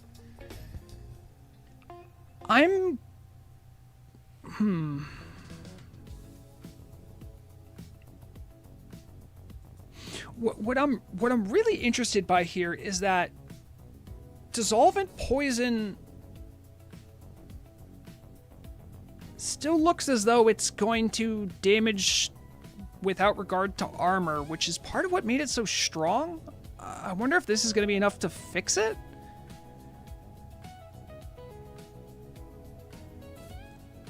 I'll hold judgment on that, but I'll have to check it out for myself. I do raid very occasionally with Vrograg. It's usually just Emerald Sanctum, so interesting. We'll say. I mean, I've said it pretty publicly. I'm happy that rogues get to be really top tier damage dealers because they don't really have all the utility, and that's all they can do since they don't live in tank. So I've been happy with the position of rogues, just not with everything of how they got there, and also some of the gap they have from early and super late game. I don't know what's going to happen with the I have more energy than I know what to do with rogue. I mean, maybe they're more of a minority, but talk to someone like my raid lead Blade, who I've seen him right in raid, and he can't spend all of his energy. That's a weird spot to be in as a rogue. Especially if you come from vanilla, where you're like, I don't get it. I'm not waiting for a tick. I'm not pooling energy. I just always have energy. So that's been interesting to watch. Anyway, on to Shaman, where I'll have a lot more. So what's interesting to note here, there's really only changes coming to enhancement. There's a small one for elemental. It has more to do with PvP, I think. But so I can talk a lot about this because I've been doing a lot of Fire Shaman raiding. So what not a lot of people know about the Fire Shaman spec is that it's almost like a 50-50 split between enhancement and elemental. So the changes you're going to see in enhancement are going to be what disables the free casting fire damage spec. So we'll get there when we get there. I was interested what they had to say about this too. Tank enhancement and spell power focused enhancement, however, are getting more meaningful updates to their core talents. These changes are aimed at strengthening each playstyle's identity and reducing overlap with similar mechanics from other classes. Mana cost reduced across the board by roughly 25%. Very interesting. To date, Lightning Shield is still one of the most mana efficient damage spells you can do. It's kind of funny that they're making it cheaper. If you're doing damage with Lightning Shield, though, I know it does add up over time, so. All right. Storm Strike can no longer roll and trigger Wind Fury weapons effect twice. I always wondered how they got that, but now I know. Hey, Lizzie Babs. Wind Fury weapon, each hit now has a 25% chance, was 20%. To proc, I'm assuming. Yeah, that isn't a complete sentence. All the following changes are to affect elemental weapons and its sub-effects. Now, this is why this is important. The reason fire elemental shamans, right? What they would do is they would go deep enough into enhancement to get elemental weapons, and the old effect of Flame Tongue Imbue is what allowed them to just cast fire spells and do obscene amounts of damage. So you're going to see here how it changes. So Wind Fury now, reworked to the following effect: gaining extra attacks increases your attack speed by 1% for 5 seconds, stacks up to 2, 4, 6 times. Now what's interesting here too is that I believe they still have Flurry. So this is going to really there's going to be some situations where Enhancement Shaman are going to be swinging ridiculously quick with two-handed weapons. If this stacks with Flurry, I'm assuming it will. Here's a big one. Flame Tongue. Rework to the following effect: hitting your enemies with attacks increases the damage done by your fire totems and spells. So I'm reading this as you need to hit the enemy with melee attacks. I think they left that out here or didn't make it clear, but I think that's what they're doing. Because attacks is kind of general. I'm assuming that's what they mean, though. So, in order to still do Fire Shaman like the way it is now, I would have to go into melee. I would have to hit multiple times. And then I believe there's let's see, requiring the shaman to actively engage in melee combat to keep fire damage increase active should make this effect lean more towards spell-oriented enhancement shaman gameplay, where requiring pure fire damage elemental touch to stay in melee range to utilize its full power. So this means that I don't know if it's going to be like a stacking thing, but it means that to still do fire damage, I will have to be in melee, hit with a melee weapon that has Flame Tongue Imbue on it to get all that damage. So that already invalidates it in some encounters, and I believe it's going to change like weapon setup if that is a thing that they still want to do. So there's still a world where it works. I think the scary thing about Fire Elemental Shaman was the snapshotting of this this effect, right? So what you would do, right? You wanna hit with your weapon to get the full effect of the Flame Tongue. Then you need to pop all your cooldowns. And if it still works, I guess then you could lock in a powerful Flame Shock for the refresh on Molten Blast. So I don't know if this is still going to work. There's a world where it could, but I don't know. Because they might have removed the snapshotting on it, or they might have kept it. I don't know. There's 3 ranks of the talent. I don't think it's a stacking damage. Yep. So what I will say is this is going to require, so I could still snapshot a strong fire shock to keep that strong dot going with Molten Blast, but it only stays on for 5 seconds. So Flame Shock, Molten Blast, right? But that means I need to spend time to melee hit the enemy to continue to keep this buff up to get the full effect. So it would drastically change how this works. That being said, it doesn't mean that there isn't going to be space for it to still exist. I just think it's going to look a lot different. So we'll see. I mean, I'm sure I'll try experimenting with it and seeing if I can still get it to work as strong as it's been this patch. But I am a little circumspect. Remember also, if you're in melee, a lot of times it means you have to move. If you're moving, you're not casting. So there's going to be some encounters where you just don't want to do it at all as a caster shaman, right? So we'll see. Which, yeah, I mean, Haxor, I think that was the point. I mean, I talked to the developer of the person designing all the shaman stuff, and the concept was always to make it be a spell enhancement thing. It's just that you didn't have to do spell enhancement to do it.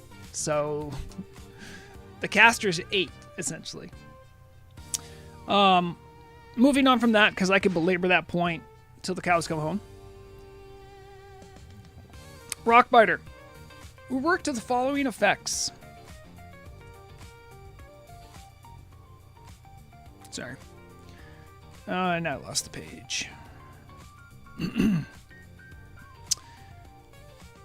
physical damage builds up an earthen bulwark for 20% of the damage dealt, tripled while you're wearing a shield. The earthen bulwark absorbs 5, 10, 15% incoming damage for 8 seconds or until the bulwark mitigates enough damage. The bulwark's durability cannot exceed 20% of your maximum health. So is this a move to give more mitigation to shamans? It seems like there's a lot of steps to get there, but they say from a passive damage reduction to an active component that's kept up by attack, it should make it feel more active in active usage while deterring non-enhancement specializations from using the effect as a passive benefit, which led to them being more durable, especially in player versus player environments. So if this is mostly a PvP change, that's fine, but I don't know if this is going to move the needle for enhancement tanks. We will have to see. Flurry. Rework to the following effect. Increases your attack speed for your next 3 swings after dealing a critical strike.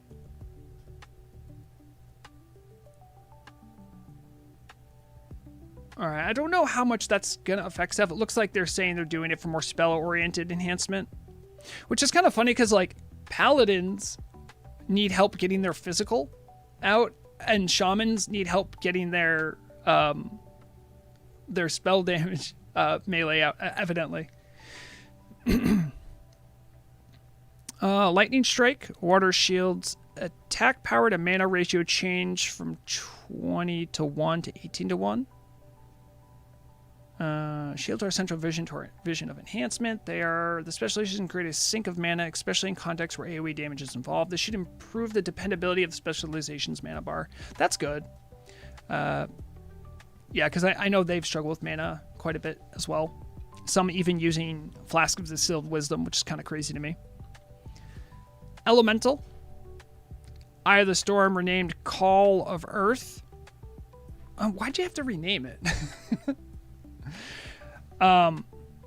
Earth Shield grants 1 to 2 additional charges and grants an additional 35 to 70% chance to avoid interruption while casting a spell.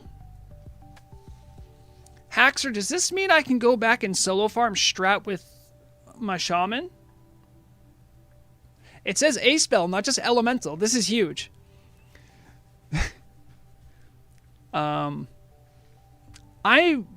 am happy. I thought it always did. I'm surprised it didn't.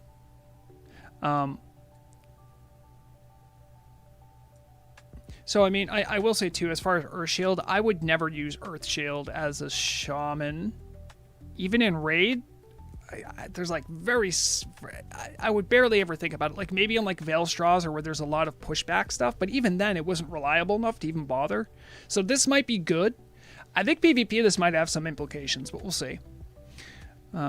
Earthquake, base damage values increased by 15%, cooldown reduced from 20 seconds to 18 seconds, new damage values. The lesser cooldown's good, because a lot of times on quick-moving packs, it's hard to get off. It still doesn't have a reticule, so, like, if you just target the wrong thing that dies in a second, you don't get a cast, but... When designing a class, we often look for new ways to blend flavor with function. While this involves fitting a square peg in a triangular slot, Elemental is particularly well suited to aligning form and function when enough creativity is applied. A proper spell pushback resistance has long been missing from Elemental, as Eye of the Storm saw little use in either PvP or PvE. Yeah, because you removed its ability from having healing spells in it. I digress. In the former, critical hits occurred infrequently enough that talent was often skipped, while in the latter, critical hits were almost always fatal regardless. As a result, we've decided to retire the talent in favor of a solution that better serves its intended purpose, while also reinforcing Elemental's thematic identity. With this change, the Elemental tree now answers the call of Earth, Flame, and Thunder. Now, if only we could find a way to introduce Call of Wind in time for 21st of September. We generally view Elemental Shields as a concept better suited to enhance its gameplay, and Water Shield... Central Restoration. We are happy to give Earth Shield a place. So, I mean, if I'm being real, like, this is mostly a PvP change, right? So if you're in PvE and you're a caster shaman, you probably just shouldn't be getting hit. So, like, this is mostly a PvP change, right? Because I'm still going to use Water Shield for the mana sustain if I happen to get hit. The changes to Earthquake are intended to elevate the spell into a capstone worthy, not just in form, but function. While the adjustments themselves are straightforward, our goal is to encourage shamans to use their spell in a wider range of scenarios. Hey, here's a way to do it. Make the spell a reticule, because the biggest issue it has is that it's a targeted AoE. You can't make it more versatile when it's not versatile. Because the way for it to work is you need to target a mob, hope other mobs are around it, and hope the mob isn't dead by the time you finish the casting. Also, I still think it has a threat modifier, and I haven't been able to prove that. I mean, Haxer, you're right, but so in those situations where if you're elemental and you had pushback, you were really worried about it, you would throw an Earth Shield and just hope for the best. You would, because even now, it's not 100%, right? It says, yeah. So if it's not 100%, it's essentially 0%, if I'm being honest. If your goal is to never have pushback, then you're either dealing with pushback or you're not.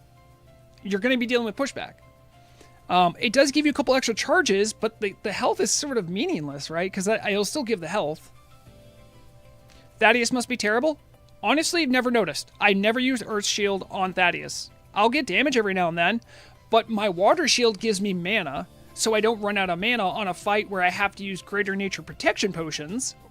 So my Water Shield's still my go-to. Even if I get a little bit of pushback, it's not a big deal. It doesn't happen enough for it to matter. Yes, Novarix, Veilstraw's ticks enough where it really starts mattering, so I would use Earth Shield. But, like, how often does that genuinely happen? I'm thinking like Veilstraw's, maybe chest fight when there's a lot of shadow damage going on. I've noticed pushback there. But you have to also remember one other thing. All the spells in Elemental Shaman casts are like less than 2 seconds. All of them. They're all super quick. Because you probably have a little bit of haste, right? So the chance you're going to get hit within that 2-second window is actually pretty small.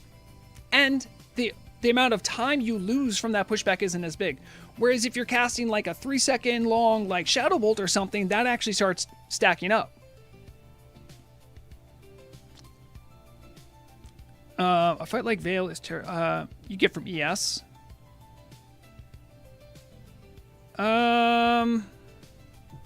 ES? I'm trying to think, like, do I get pushback in ES?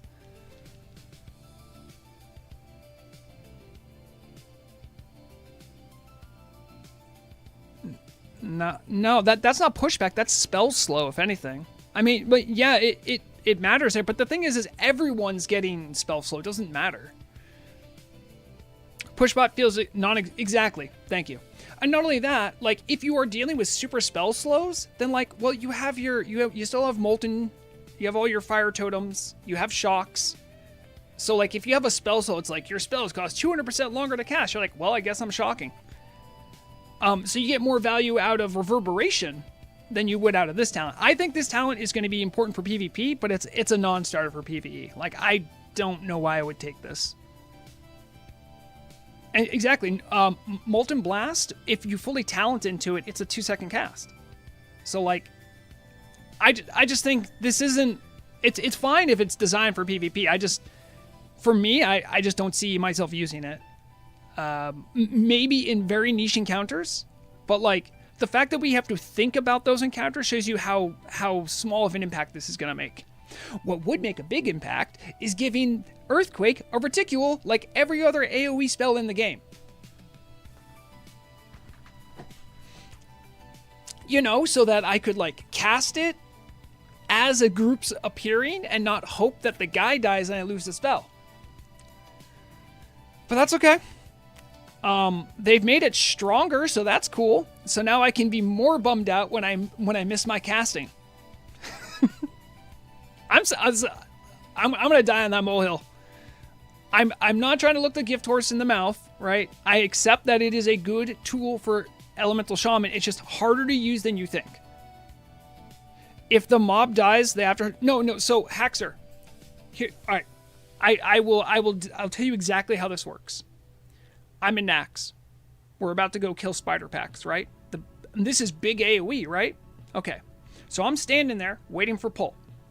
If I wait for the cluster to appear, I'm already too late. Because it's a 3-second cast, I have to target a spider. And then if that spider dies before I finish a 3-second cast, by the way, it's like the longest elemental spell you have, your spell just stops. It never happened. You don't get the first effect and you don't get the secondary effect. None of it happens. This is the issue with Earthquake. The damage doesn't matter. If the damage looks small, it's because there's so many failed castings of it. Elemental shamans would love to use it more in PvE. It's just not reliable. You can lose all that casting time. So you're better off. I will just go run in with a Fire Nova totem because I know I will guaranteed get damage out of it. Because it's going to hit something. Earthquake has a chance of hitting nothing. It's not easy being green. Thank you, Lil Karen. Yeah, so like you get absolutely nothing. Maybe don't cast on critters that die in a breeze. Well, then what are you doing in AoE? Like, what do you think AoE packs are, Haxer? That's what they are. If it's like 5 things, right? Well, yeah, sure, you can weave it in there. That's not an issue. I'm talking about like if it's supposed to be a proper AoE, part of the mechanics of AoE spells, as someone who's played mage, right, is where to target the reticule. That's always been part of it. But like, I can't cast it anywhere that if they die from a stiff breeze. I've mastered the art of tab targeting Seed of Corruption on TBC and Wrath of the Lich King EQ. Well, that's... How long does... Okay, fair question. How long does Seed of Corruption take to cast, Haxer? Is it instant? Because it's a curse? Or is it 3 seconds? And that's my entire point. If you want to make it a targeted AoE, that's fine, but it can't have a 3-second cast. 2.5 seconds? Seed of Corruption has a cast time. Oh boy, I have 2 warlocks that appear out of nowhere to tell me that. That's also still quicker than Earthquake. Okay. You know what I realized though? What? The change to champion just means that everybody's going to do Empower again. For non-power and light. Does it really? That's a bummer. The reason that we got to the champion was because it was a better buff for the raid. Right. So Apotheosis, you don't think is going to move the needle? A healer healing more is not going to be seen as being as beneficial. Interesting. About Murag came over to say, it sounds like priests are just going to be forced back into doing old power infusion, not really power infusion, because no one cares if healers heal more, but they care if DPS does more damage. So with the loss of champion, she is concerned about that. By the way, I still stand on my that being an issue. That's a good point, though. Seed of Corruption is actually a spell that does that same thing. And I still think it has a... I still got to prove it. I think it has a threat modifier. We spent long enough on shamans. Do any of these matter? Alright, that's good. Your healing wave and lesser healing wave had a 25% chance to surround the target with an earth wall. Oh, they got rid of the really strong Shaman Tier 1 8-set bonus.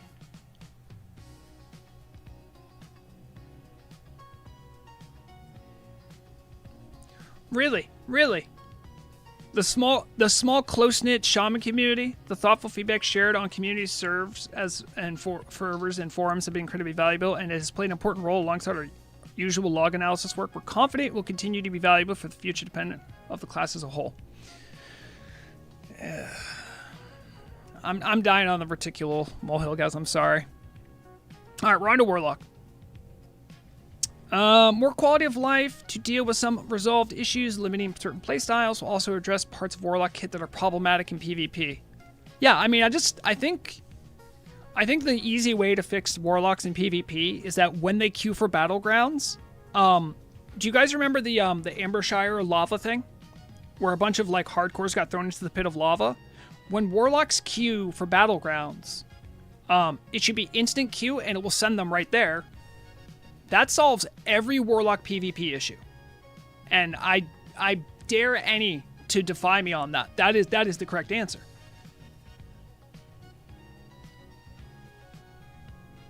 Don't worry, Elizabeth, I still love you. Alright. Curse of Exhaustion, mana cost increased. Alright. Well, Curse of Exhaustion, that's the one that slows him down, right? You are clipped off my screen on my app. Weird. I'll double check my output. I shouldn't be clipped, so I don't know why that's happening, Cyborg Bob.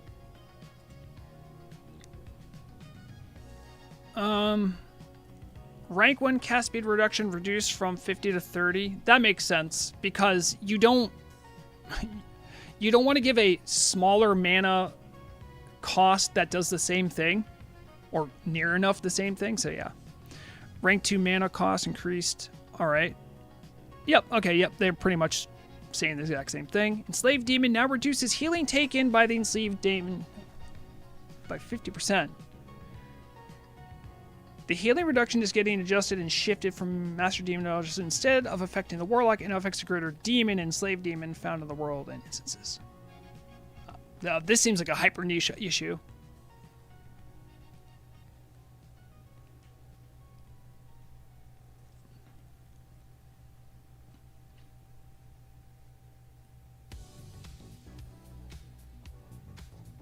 Taking into consideration that they're removing it from greater demons, making it less grief and raids to play. Yeah, exactly.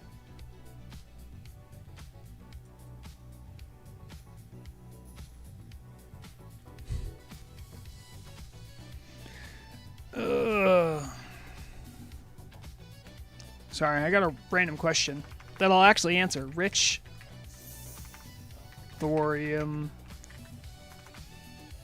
names.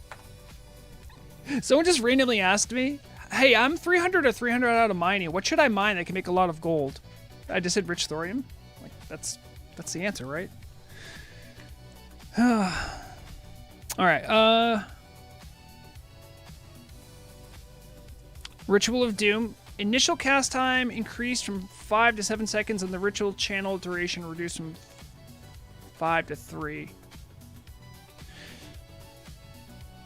I haven't been paying attention to what Warlocks do in Raid. I have seen some running around with demons, but I don't know how they do this.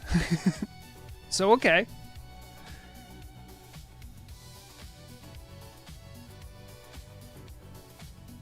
Fell Hunter and Infernal. Oh, so Elizabeth, this is nice. Then we can use Doomguard more easily. Okay. Yeah, Doomguard's cool. Armor reduced by 30%, resulting in a 5% lower damage reduction against physical attacks. This is a PvP adjustment, right? Fellhunter's bit will 2 targeted, while Infernal's damage and health increase compared to the vanilla justifies a little pull on their damage reduction when targeted. Okay. Yeah, there's a lot of changes to the demons here. Also, I didn't know Felguards had an axe toss. Such stun of such duration often means a guaranteed kill in combination with Felguard's raw power, so we're giving the victim a more fair chance at survival. Alright. Assyrian Pain. Global cooldown reduced from 1.5 seconds to 1 second. Congratulations, you're now a rogue. That's cool. Hellfire spell power scaling increased. Man, they will do anything to make you guys cast Hellfire instead of, wait, no, is this the right? No, this is, Fire's the good one. yeah, Hellfire is a good one. Okay, I thought it was, no, Rain of Fire is the one you guys never cast.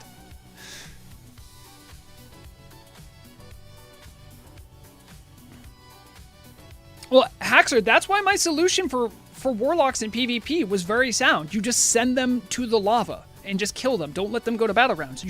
You always kill them. That's the PvP solution. I hate Warlocks in battlegrounds.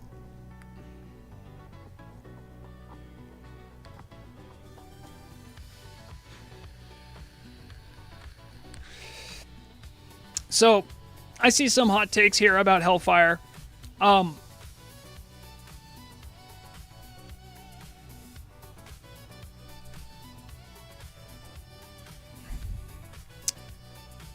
Spell power scaling increased 2 to 4 per tick, and mana cost now reduced on the initial cost while costing mana for every second channeled. Okay, so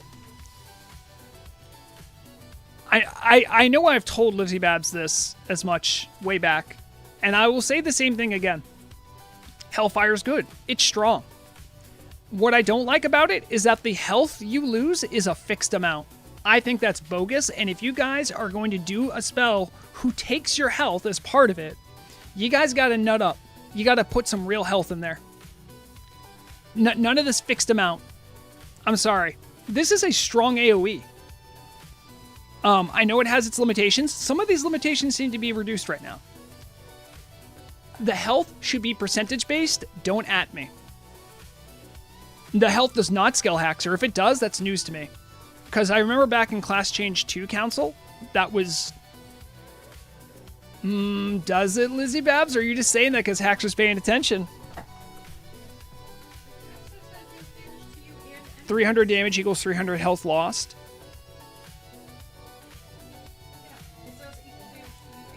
They must have changed it then. I don't remember that.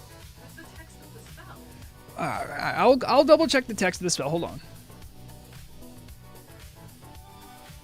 You guys gotta be careful with Warlocks. They will try to trick you. They will try to gaslight you. Hellfire.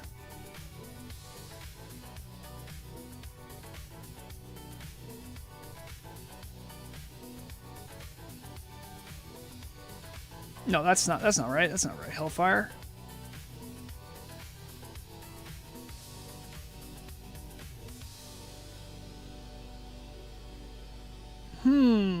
I can't find it. Interesting. That's nowhere on the database. I think they're hiding it from us. You need to make a sacrifice for some Fel energy first. You have to what? Make a sacrifice for Fel energy before you can unlock that part of the database. Huh? What? Then why can't I find it on the database? Honey, you have to make a sacrifice. Yeah. In order to gain Fel energy. Oh, I see. You're to messing unlock with me. that part of the database. Ignites the area surrounding the caster, causing 208 fire damage to himself. Gendered language. Check yourself, turtle. And 208 fire damage to all nearby enemies within 10 yards for every 1 second. Last 50. I think they're hiding something, guys. I can't prove it yet.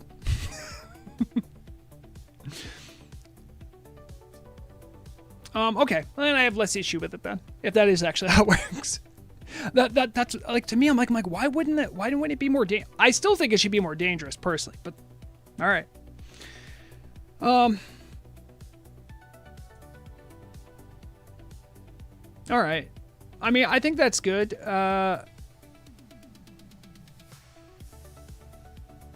Yeah, I think this is good. I think this is overall good for a channeled spell to have that sort of variability.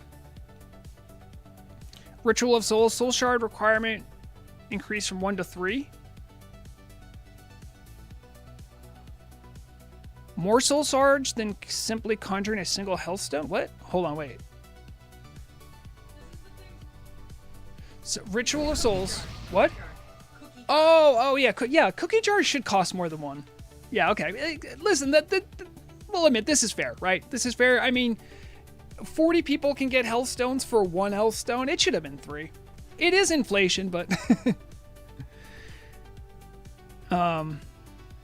also, yeah, it has a new model. This is to differentiate it from the Ritual of Doom. So well, we'll love to see that. Curse of Wreck, global cooldown reduced from 1.5 to 1 second. For too long, has the fear juggling technique gone unnoticed? Unsupported no more. All right. Okay. I like that. That's pretty good for Warlocks. Affliction. 2-point Demonology, expect movement speed. Master Conjurer. Wait, is this... Which talent was it that made the different cookies?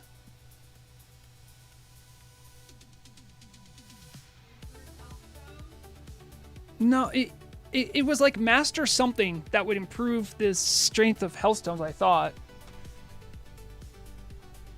I have Murag yelling at me from the other room. Oh, you're right. It's not an Infliction. Master Conjurer. Okay. So...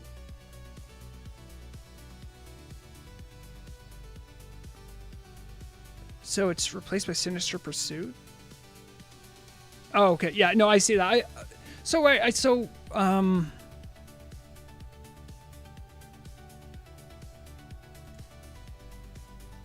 know you guys can't see this as well. Master Con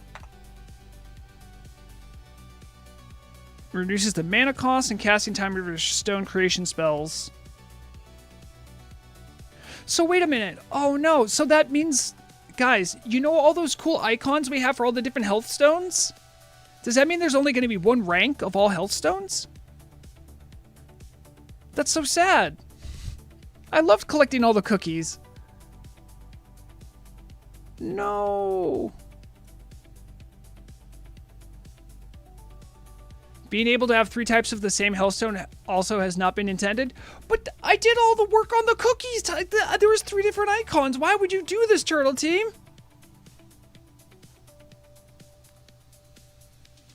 Turtle Team, first of all, you do the reticule thing, and now this. I can't believe this. SMH.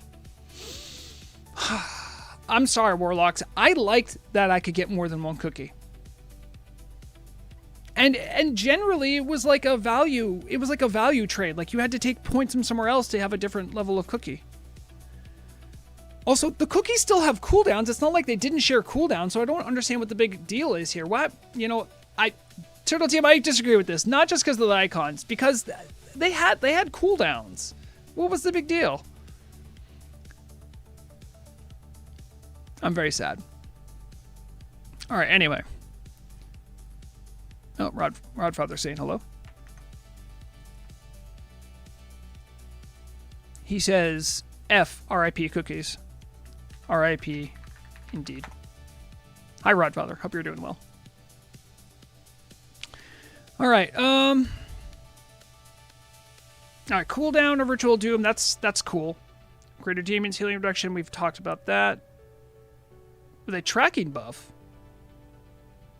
Huh? What is a tracking buff? I mean, you could track where your demon runs off to? Cyborg Bob, anytime they do anything with talent trees, there's always a talent reset. Could someone explain this one to me? I am too dumb. Your boy Vrograg is very dumb, and he doesn't understand what a tracking buff is. Soul Link, damage transfer reduced from 25 to 20. RIP, Warlock tanks. Warlocks have an ability tracking demons. Yeah, so do Hunters. Tracking. So, but the name of the talent is Unleashed Potential. Now also provides the Warlock with a tracking buff? Like, doesn't that seem weird? Right? Okay, so you're gonna...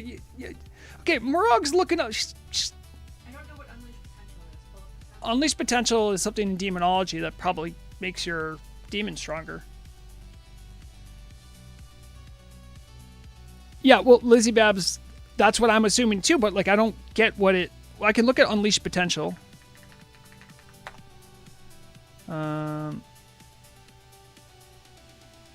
So, according to this, your direct damage spell critical strikes allow your demon to benefit from 15% of your fire and shadow spell bonus damage for 20 seconds. Each tick of your funneled spells refreshes its duration.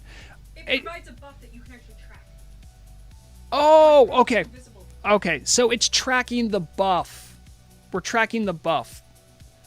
Turtle Team, if you want someone with a BA in English to look over your changelogs to make sure everything's written in a way that's comprehensible and not misunderstood, your boy Vrograg, I'm right here. I'm right here. I can proofread. I've done copy editing in the past. I can take a look at this because this is confusing, but now we understand. And even Lizzie Babs thought it was for a tracking buff to watch your pets. But no, it's probably, most likely, it's a way to watch, to see this buff.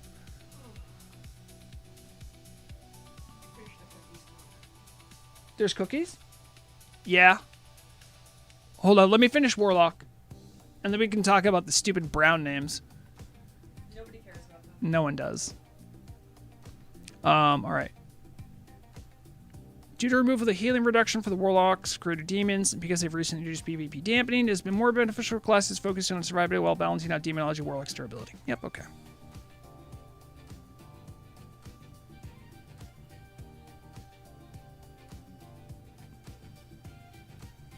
Alright, Murag just finished making cookies. I'm gonna go grab a cookie. I'll be right back.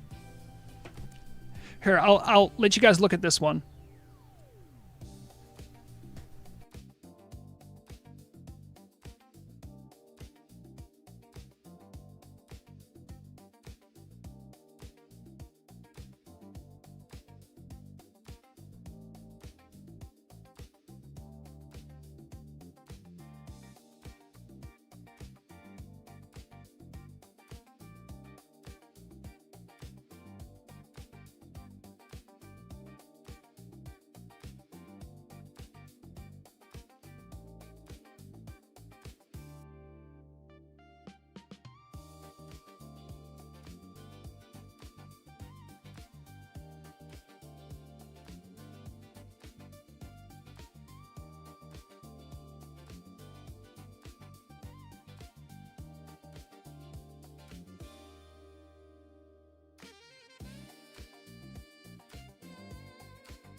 I know you guys are jealous. I know you are. These are freshly baked. And see, all of you saying like, oh, Vrograg, why do you stop streaming just because Murag comes home? Now you know why. Now you all know why. Let's taste these. Taste these. Mmm. Just like my mom makes.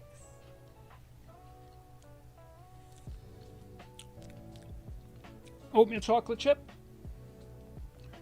Oh, boys. Boys. We're living the good life right now.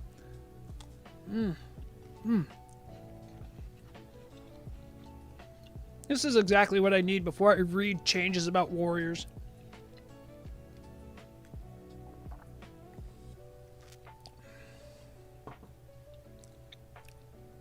Oh, let's go, Bowie. You got some cookies coming your way too?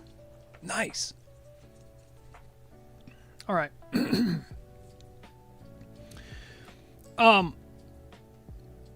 Remove cooldown from hamstring. All I know is I've heard warriors complain about this a lot. What does this mean? Is this just a PvP thing?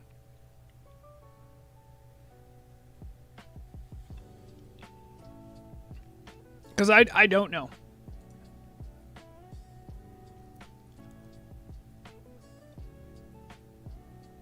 Helps hardcore warriors live when running. I mean, yeah, that's probably one. Like, okay, doesn't the debuff last longer than the cooldown? So like, what's the big deal? Why do they want this? What are the warriors up to? That's my question. What does this mean? And why is the developer comment, like, almost every single time the developer comment is something like thoughtful, well written out, at least gives a perspective, if not an opinion, at least a perspective. This one I get a skull. HS kiting has always been popular.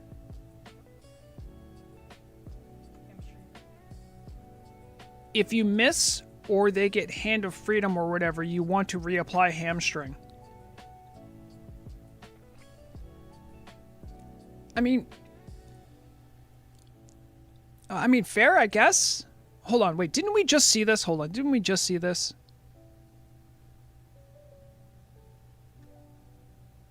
Is there a cooldown on Curse of Exhaustion?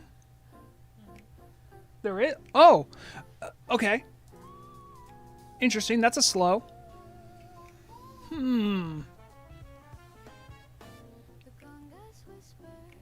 Lizzie Babs is saying no, there isn't a cooldown on Curse of Exhaustion. There used to be. And it was initially given a cooldown because people were using it to fish for Wind and Fury procs.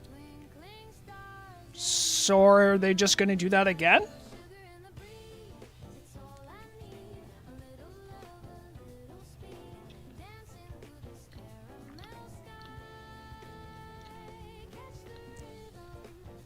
Is this because they're scared of rogues? That's what it is, guys. Come on. They see rogues doing cleave damage and they're like, guys, we need to do something. Yeah, I think it does too. But even Hunter's wing clip has a cooldown.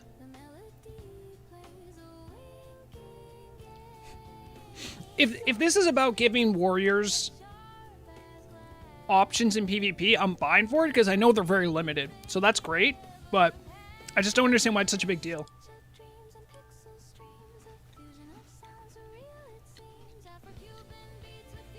Bowie, you have to hit wing clip in melee if you're a hunter.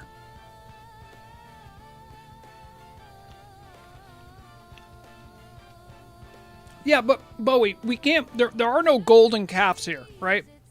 Like, the strongest slow in the game was improved Blizzard for like since 2005. Why the heck did my client? Did the server crash? Sorry, I could still go over changelog. I'm not worried about that. Just.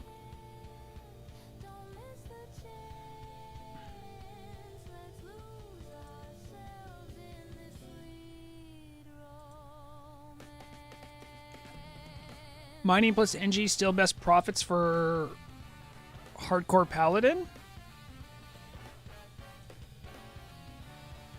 I don't know. I like being able to say I don't know because I've never played paladin. I mean, engineering is always going to be good. Doesn't matter. Alchemy or herbalism is also good. There's really 4 professions that earn you a bunch of money.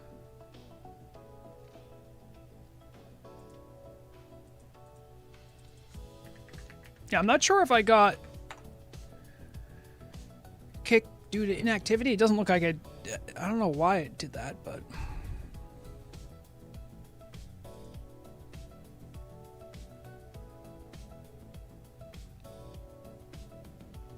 Leatherworking and blacksmithing is best. In what world?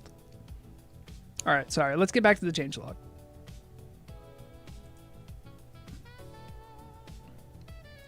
Oh my god, how long have I had a fishing boat for? Who's fishing boat? Little Karen, is this yours?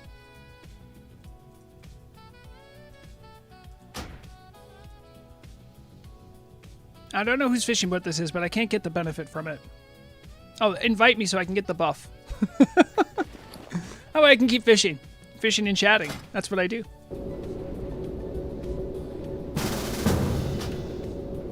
Also, sorry, I realized the sound went back up again.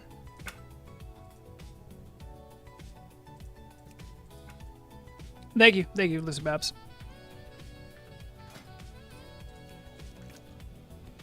All right.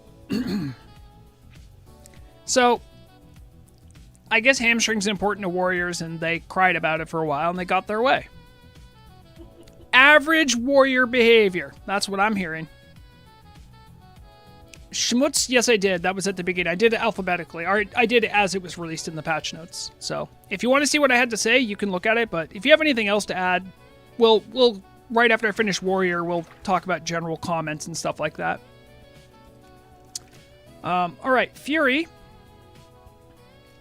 Improved Whirlwind, renamed to Ravager, and now has an additional effect. Reduce the cooldown of Whirlwind and rage cost of Cleave. Talent points could previously have been spent while Whirlwind was learned, which caused confusion for new players. We've added a small rage cost reduction to Cleave to fix this inconsistency without affecting balance in a significant way. Well, if you didn't want to affect balance, then why even change it at all? Maybe warriors shouldn't exist and they should go with the warlocks in the lava pit. Just saying. Also, if Improved Whirlwind is getting renamed to Ravager, you guys should really think about giving it a different icon. And Ravager needs its own icon, by the way, because the icon it has doesn't look like Ravager. But it could easily, and Zivor Hall sent me an icon for it. That's how I know about this. All right, fair enough. Cast time reduction granted to Slam by Flurry has been corrected. For example, with 5 points spent in Flurry, Slam cast time will now probably be 1.92 seconds instead of 1.75 seconds. Okay. You're right, Lizzie Babs. I didn't mean that for all warlocks. I just meant warlocks in battlegrounds.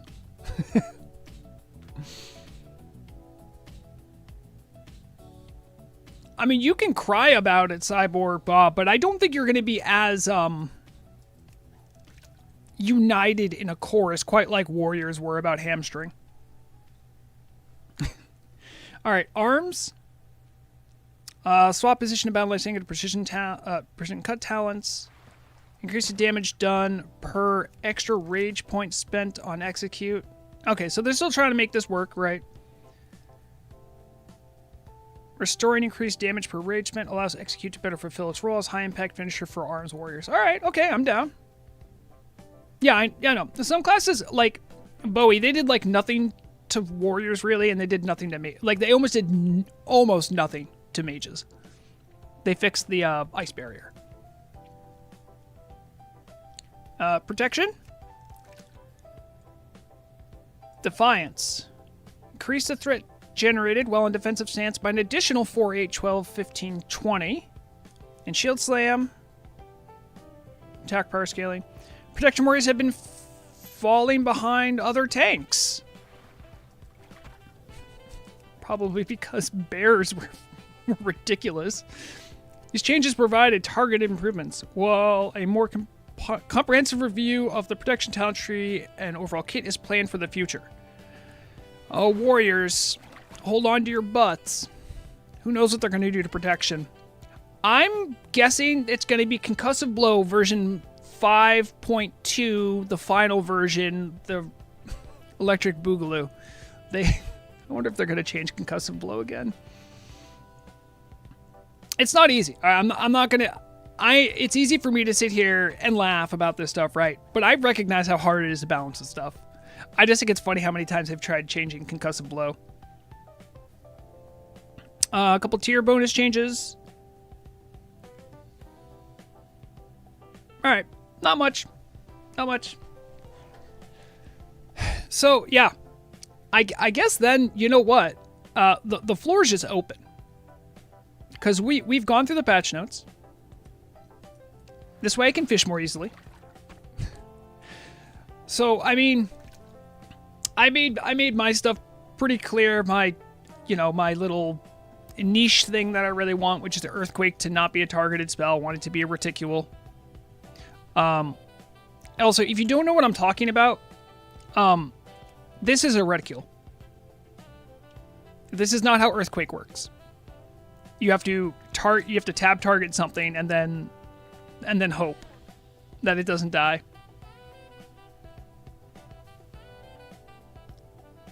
But they ruined arms like 8 months ago. I don't know what they did to ruin arms, Bowie.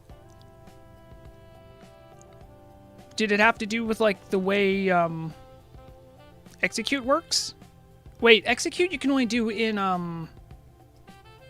Can you do that in arms? Also, by the way, if anyone is on Nordinar right now, you can I do. Oh wait, maybe I don't have it connected right now because I reset my client. Yep, I have to join this again.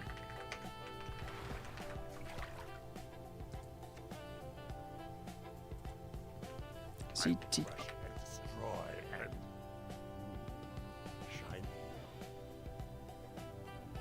Interesting. So it is connected. Good to know. Well, Karen, can you try the new command Matrix? I think it's just called Matrix.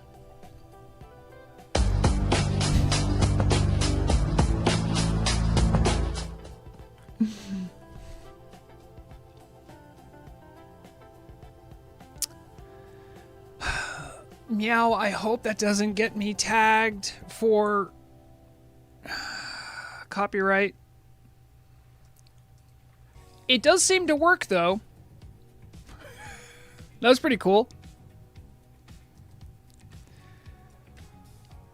The example Meow sent me had like the song. I thought it was like slowed in reverb, so it wouldn't be an issue. So yeah, I think Meow's been hard at work making new stuff for the plugin. Arthas did nothing wrong. What does that mean?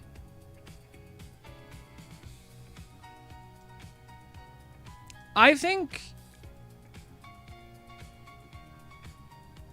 the Arthas question is, I mean, I don't know about you guys. I think it's pretty simple for me. Like,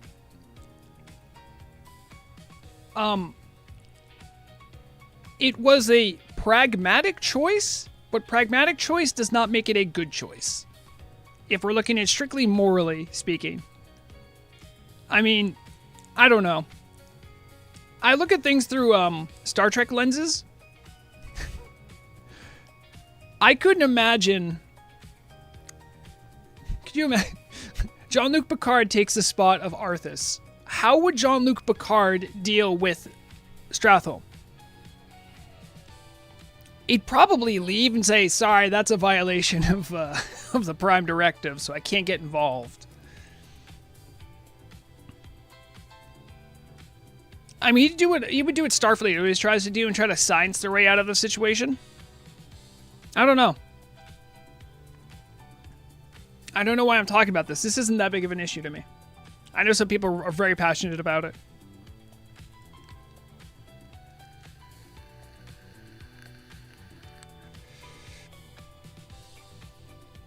So how are we doing on... oh, look at that. We've caught a good amount, actually, while I've been passively talking about stuff. No golden pearls, sadly. We're up to 27 stone skill, 1 night fin, 15 fire fin, couple blackmouth. Oh, we got a golden pearl. Never mind. That's a huge... Is that a golden pearl? That is, yeah. Huge one.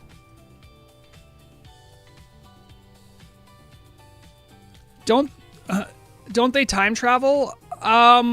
So there is actually, Schmutz, not to get super nerdy, but you have activated my trap card. There is a temporal prime directive in Star Trek that Starfleet tries to abide by.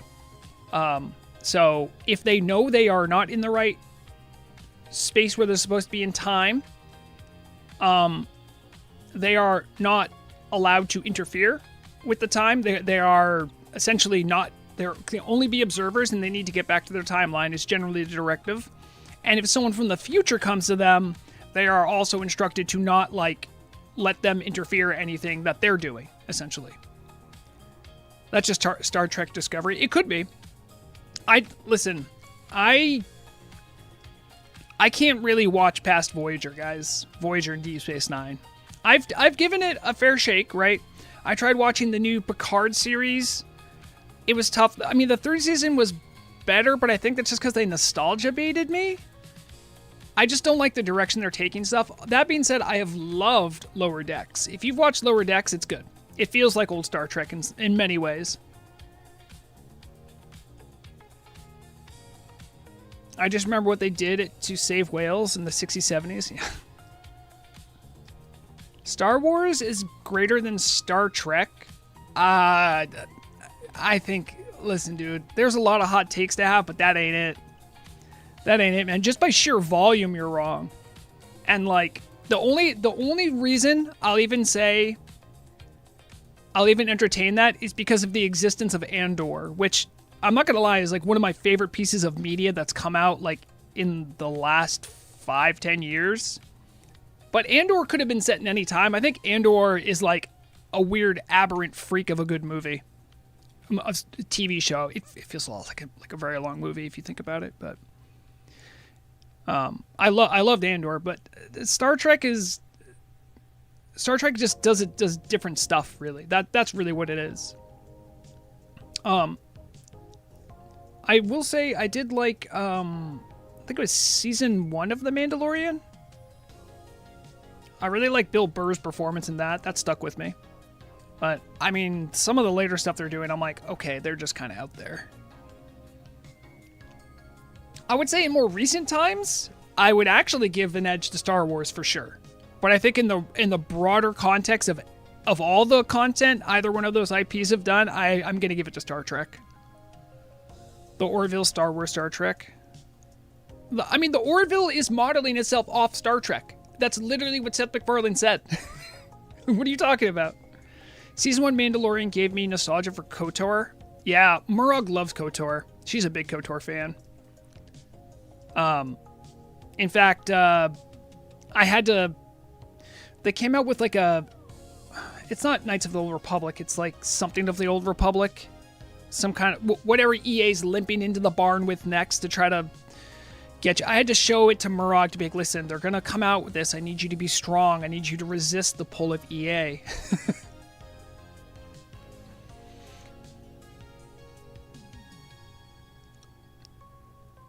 Yeah, Truxton, did you like that?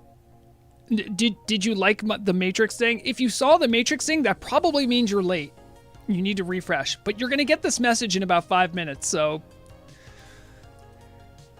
I should have a thing up on my stream. It'd be like, if you're watching on YouTube, just refresh if you're trying to chat. I have no problem with people chatting if they're a minute late, but sometimes people are speaking of temporal prime directives, some people are really far out there. They're watching half an hour behind. They're yeah, I like what they did with the shaman changes, and I'm like, but I am currently working my way through, I think I'm on season 6 of 7 of Deep Space Nine. Absolute, Deep Space Nine's it's kind of peak. I don't think I'm going to, I think the next generation's highs for me hit better, but Deep Space Nine's consistency is way better. And in many ways, Deep Space Nine's sort of a deconstruction of a lot of Star Trek, so it's not even a fair comparison. But I've really enjoyed it.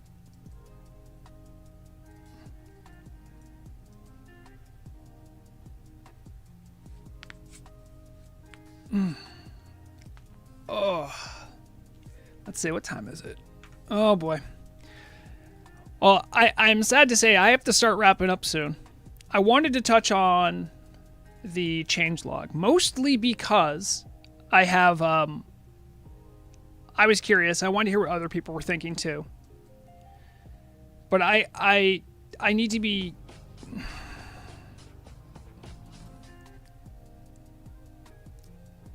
Sorry, I have to turn it down when it does that.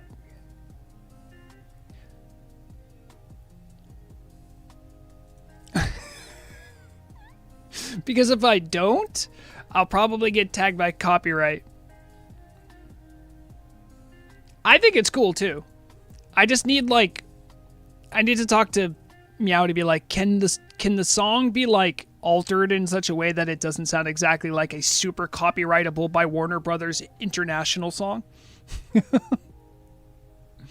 They'll be all over me.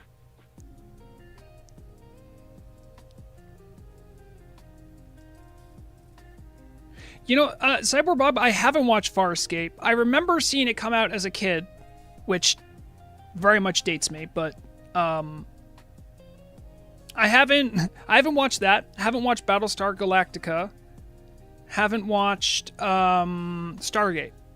I think, and what's another important sci-fi RP? IP. Haven't watched Firefly either, which that one's come pretty highly recommended.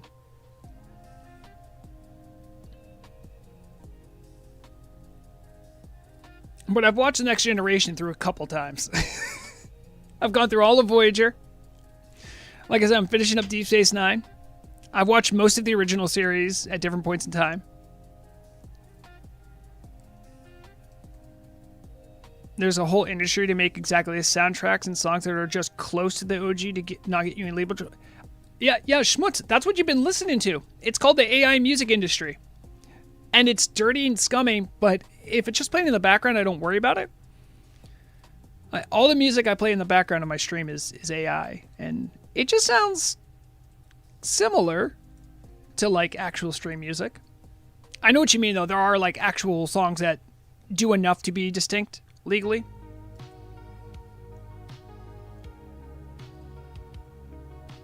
What do you mean I'm slacking?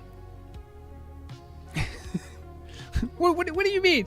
I'm just not watching enough media? Listen, I also have other things I keep up on, okay? Do you know how many Warhammer 40k things, lore things you know, I've actually listened to some of the audiobooks from the Horus Heresy. That takes time. Or all the stuff I keep up to date with Pathfinder in the Paizo universe. That takes time too. One of my favorite small YouTube creators, a guy by the name of Podfinder, which I heavily suggest if you're ever interested in learning about the lore of Galarian and Pathfinder. He had like an 8-hour-long amalgamation of different streams where he went through every single dragon. I listened to all of it. Yeah, Lizzie Babs, the only suggestion I would have about Warhammer 40k is just try not to give Games Workshop your money. Which seems counterintuitive, but if you missed the beginning part of stream, evidently Games Workshop went after like a small game creator for making a vaguely close to Warhammer game. Not like there wasn't any names or anything. Just like the vibe and like some of the art styles like vaguely reminiscent. And that was enough. Screw Games Workshop, screw Blizzard, screw Nintendo.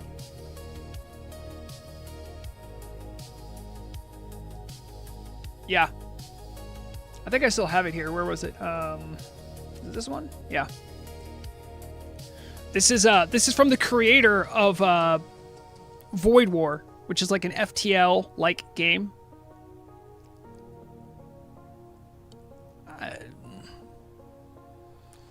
So, Cyborg Bob, I knew that you would say that about Dune the second you said Stargate.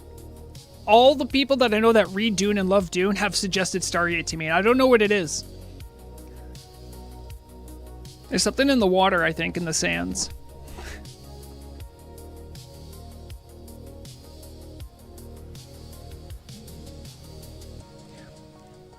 Slippin', I know you're hot steppa, and That is exactly the kind of language I would expect to come from a shaman who wants to kill paladins. Slippin says,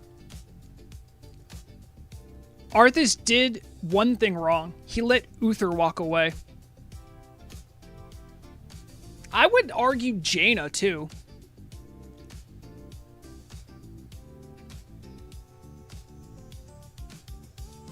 Oh, yeah, no, that's fair. Oh my god, Truxton, I hope you're in the West. I really hope you're in the West, by the way, friend, because I'm out east side, and let me tell you.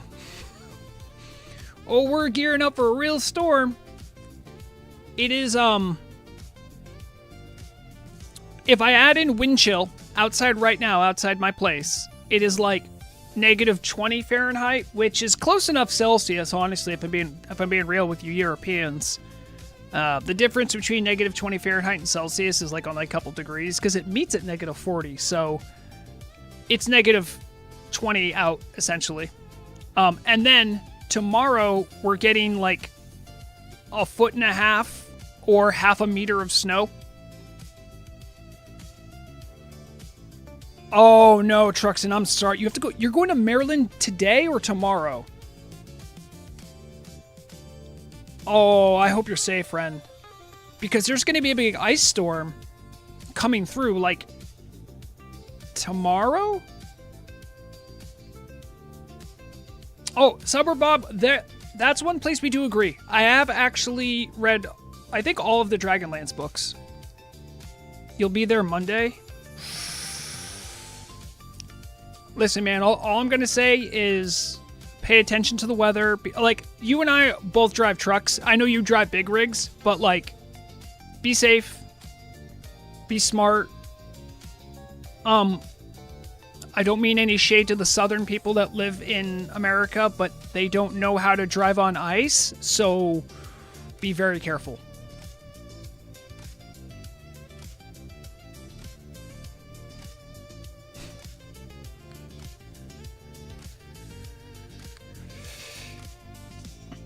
Yeah, no, I know we're getting all that snow.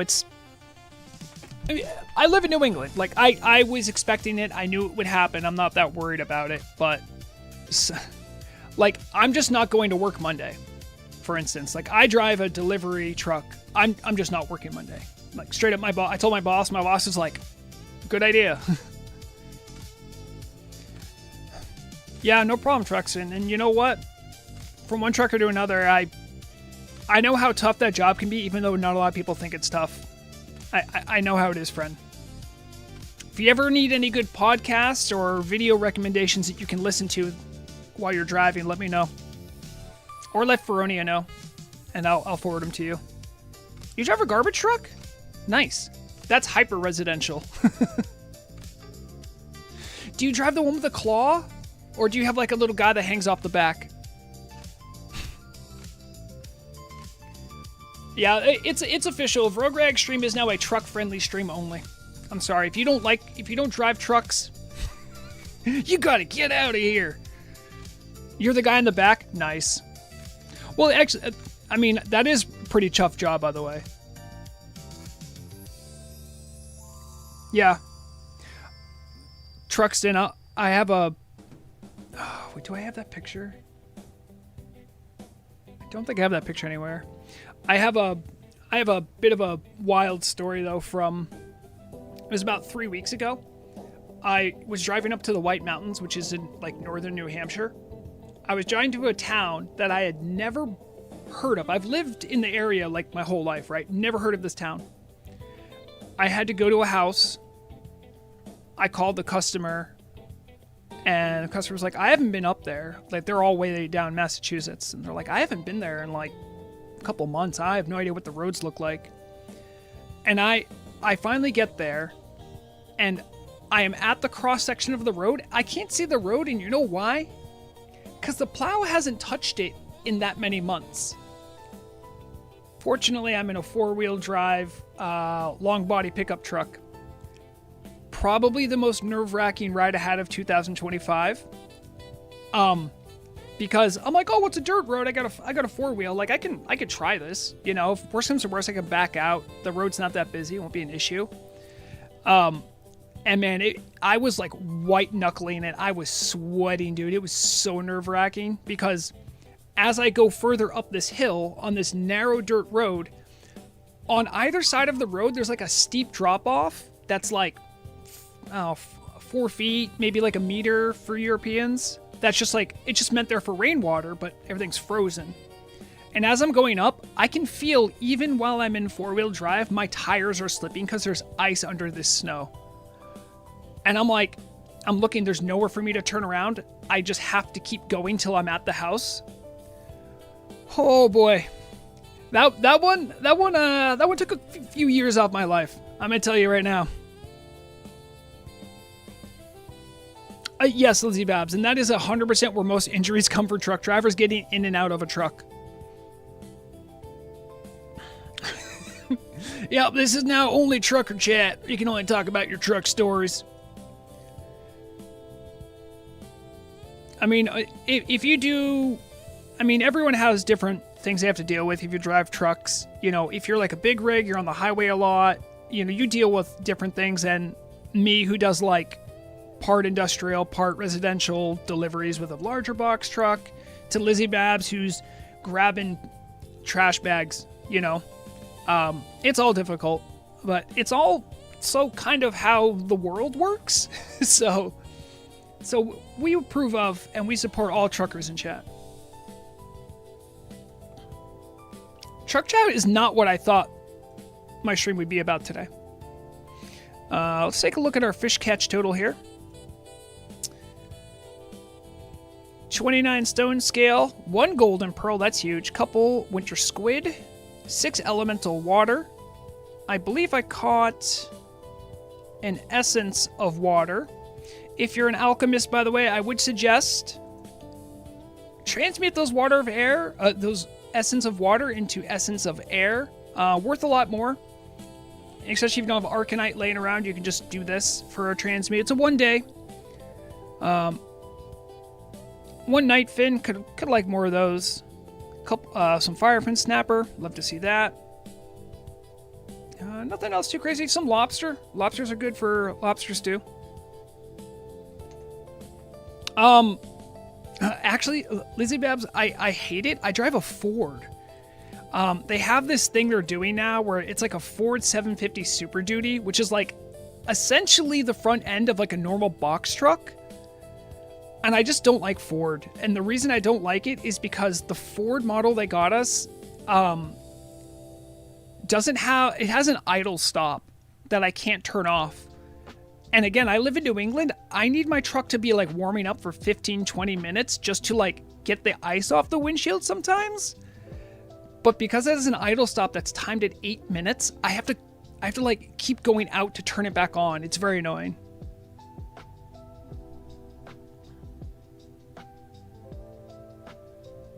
Arcane Crystal still thing? Yeah, they still exist. Schmutz. They still exist. I'm just suggesting people that if you're like me and you get a lot of essence of water, essence of air is worth a lot more. It's almost twice.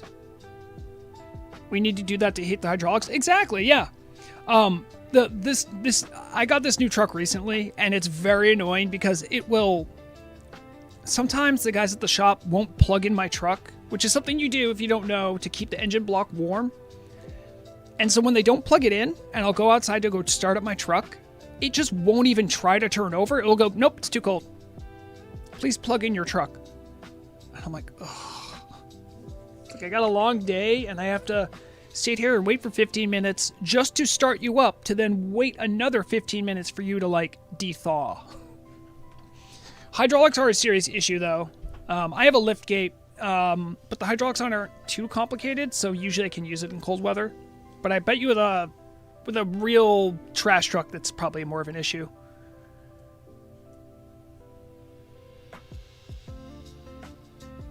Hey, Bowie? I thought so too when I first got the 750 Super Duty. I'm like, oh, sweet, this will be awesome. The visibility's bad.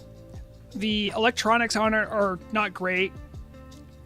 The truck itself has been good. Like, the actual driving part of it. But, like, armrest is bad. Cup holder's in a bad spot. It's just, it's like all the bad parts of a pickup truck. Full stop. And then it's also like a regular box truck now. So like the visibility over my hood's really bad too, and I hate that. And on top of the DAK, they have the reservoir on top of the truck, so in the winter it's almost impossible to work. Yep. Yeah, we also, I don't know if it gets cold enough where you are, Lizzie Babs, but sometimes my DEF, if it gets cold enough where I am, sometimes it freezes.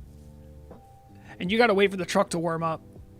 But what it will say is like, oh, your DEF is, people don't know, diesel engines have something called diesel exhaust fluid.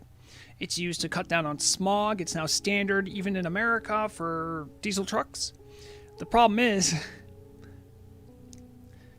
if it doesn't work, for whatever reason, most trucks will be like, oh, your truck's done. You can't use your truck. Your DEF is clogged. It's not clogged, it's frozen. Just have a Cummins L9. Yeah, sure, that'd be great.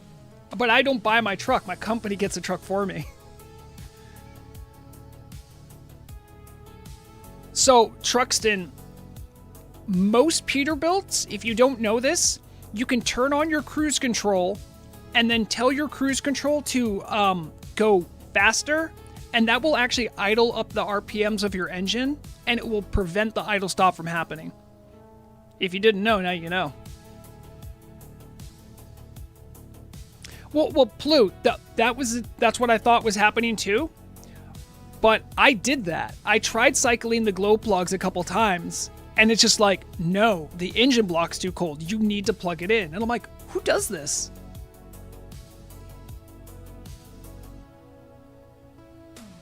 Do you use HVO? HVO? I don't know what that is. Let me take a look.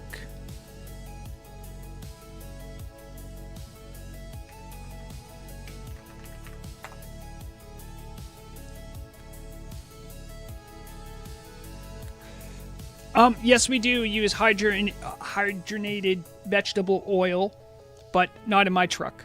But they are used in America, just not very widely, but I know there are vegetable oil trucks out there. We have idle shutdown on our whole fleet because one guy idled his truck so much he needed a new turbo. Yeah.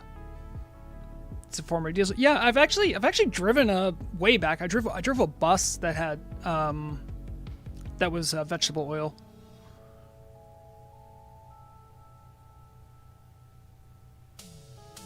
Oh, Vlad, I didn't. I didn't have enough entries. I'm sorry. I know what you're talking about, Vlad. I'm sorry. I didn't get enough entries, and I didn't think it'd be compelling enough.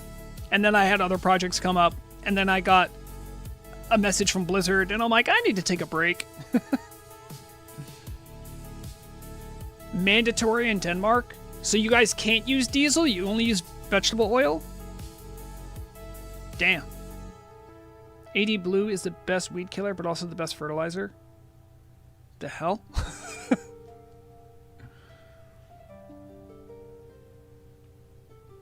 Oh. You know, all of a sudden I'm really happy I didn't give Emma the right to talk through Vrograg right now. Emma's trying to say giving away free fish. How dare you? I worked for these fish. On industry trucks like this. Yeah, okay, that's fair enough. I think a lot of times municipalities have a tighter control over what the fleet uses. Oh, okay, yeah, I think AD,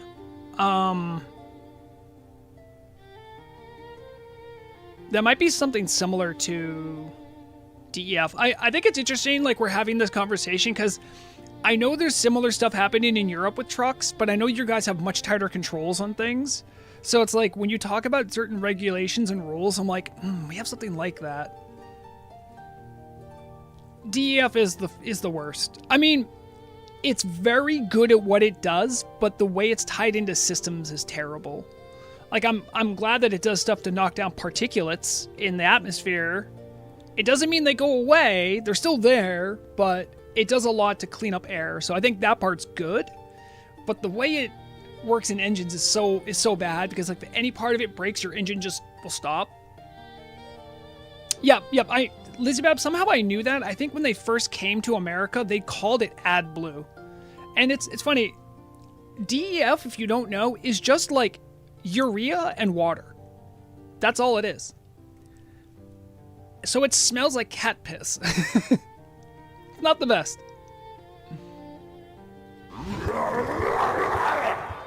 All right. Red. My musket goes blimmo. Feed Mondo. I will feed Mandalore because it has been requested. Hold on. Hey, Mandalore, you have an admirer.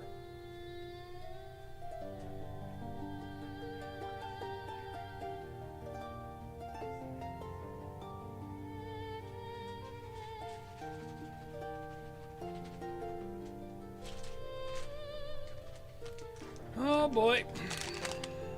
Come on, buddy.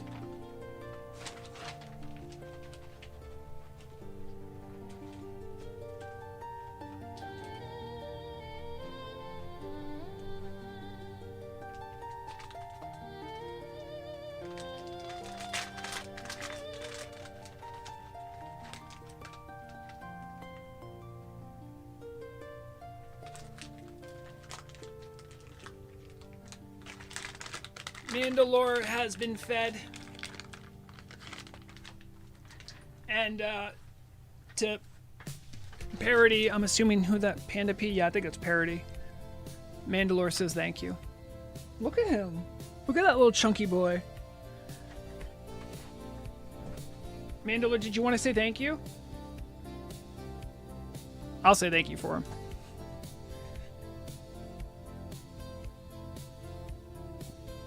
It is PLU it is possible to meet those standards, but in reality, it's harder to enforce them. You're on diet Parody? Nice. What's not a Bulbasaur? No, Mandalore's not a Bulbasaur. Bulbasaurs don't exist, sadly. Not in real life. Hey, buddy. No, I don't have more treats. See? My hands smell like treats, but they're not.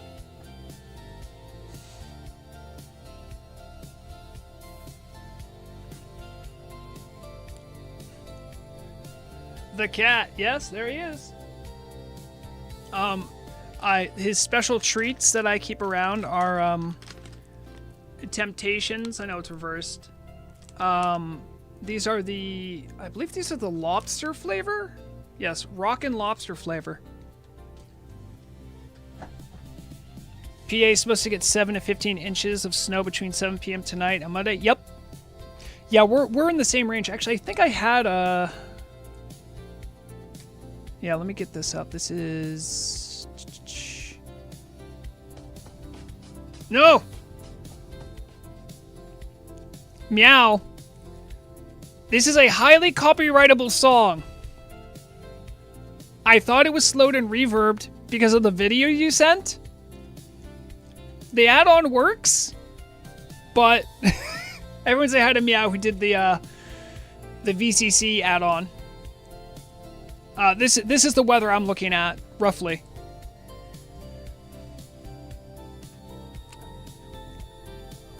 Meow, listen, you say that, but I've been tagged for less, I feel like. We'll see, though. Also, the sound does not obey my sound. It's way louder than everything else in the game.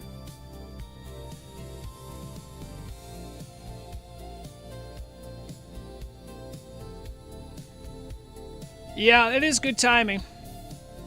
In fact, I might be online a lot more coming up soon. We got snow?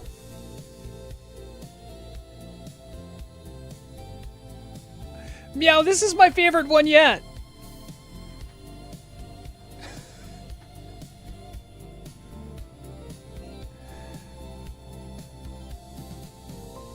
Sorry, is my whitelist not?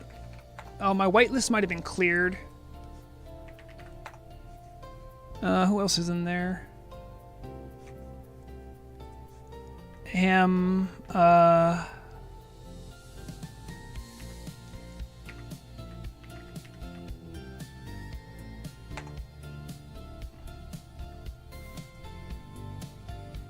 Yeah, I like the snow one. Although it is a little bit on the nose as someone who's facing down a huge winter storm coming my way. Oh, hey, no, sorry. Because it's on Vrograg, I don't have my whitelist updated. Let me get you in.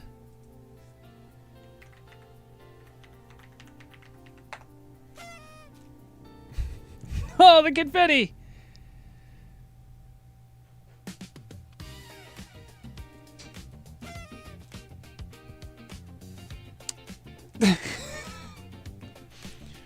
So just to show you, Meow, what I'm talking. See how low my sound is, right? Now I have the sound turned down pretty low for you guys, but I can torch you too. So now you'll get to hear the loud noises when I hear them.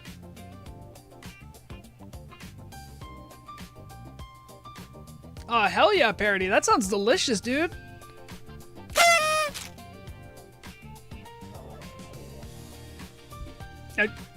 The reason I put that's 100% sound on OBS, right? And you see where my sound effects are, right? Look how low they are. So I think it doesn't respect that. It doesn't respect where my sound effects are. You must make it play in a specific sound channel. Well, Haxer, why yes, I believe that is what you're supposed to do. If you don't, otherwise it'll act like I think which add-on does that? Mixed scrolling battle text does that too. Where like the sound for like low health or low mana will like just ignore every other sound setting and it will just blast your eardrums. Can you keep the volume the same for you, but on OBS make WoW Omega loud for us? Actually, yeah, I can do that. Hold on. Give me a sec. Yeah, that way only you guys get punished.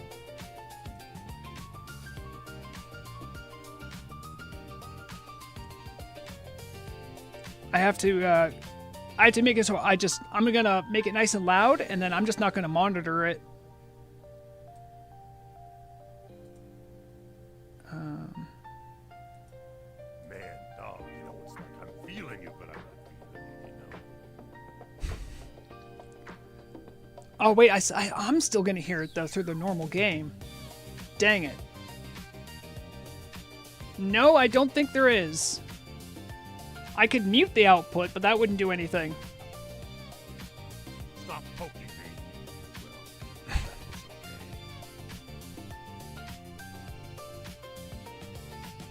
Can you do a copy paste of MSB? I mean, I think you might just have to go into config or WTF to do it.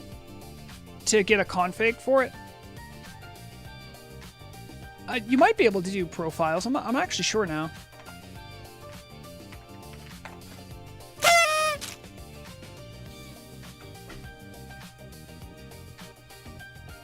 So I think you can create a profile. If you create a profile, you can do something with it. I think that's how it works.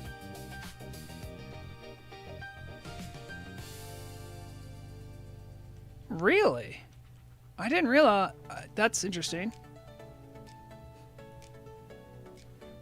Oh, I love sparkle mode.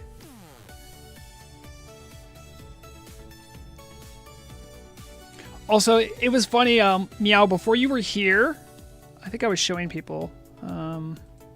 Was it this one? No.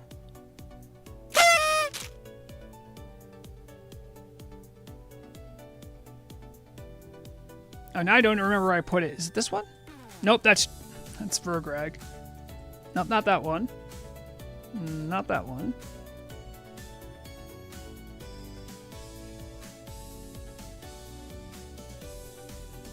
Nope, I don't know where it went.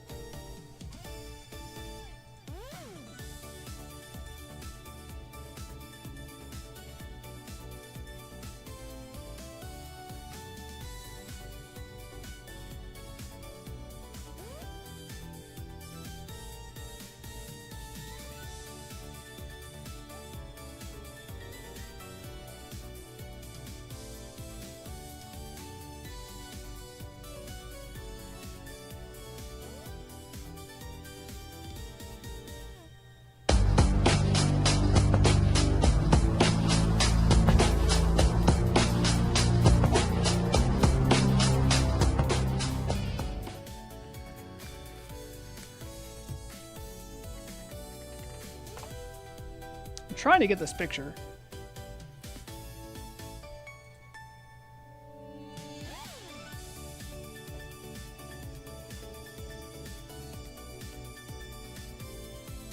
So I know Meow is cooking because look at the difference in size between these two different versions of the add-on.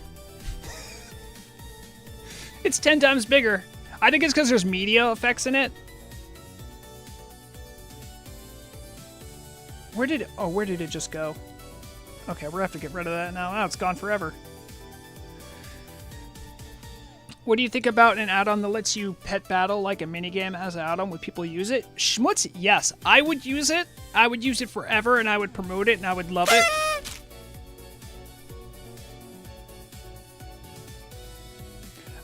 Meow, listen, man, no notes for me. Outside of the just be cautious with copyrightable music, I'm loving it. I would love to see an add-on that does pet battles. If we do it enough, maybe we can, like, gaslight the team into making it part of the game. They have so many pets. I'm not even a huge pet collector, but, like, look at all these. And what you guys don't know about me is that I'm not someone who collects pets. I don't, like, really care about it much, right? A lot of these are ones that I've gotten from, like, little promotions they did. Very few of these are, like, outside of, like, some of the functional ones. Like, I don't go to the shop to get more pets, normally. I just get them because I'm like, oh, I'll just do this quest, you know? In retail, I have 800 plus pets, yeah. Do I have the fat croc? No, which one is that? It's not easy being green.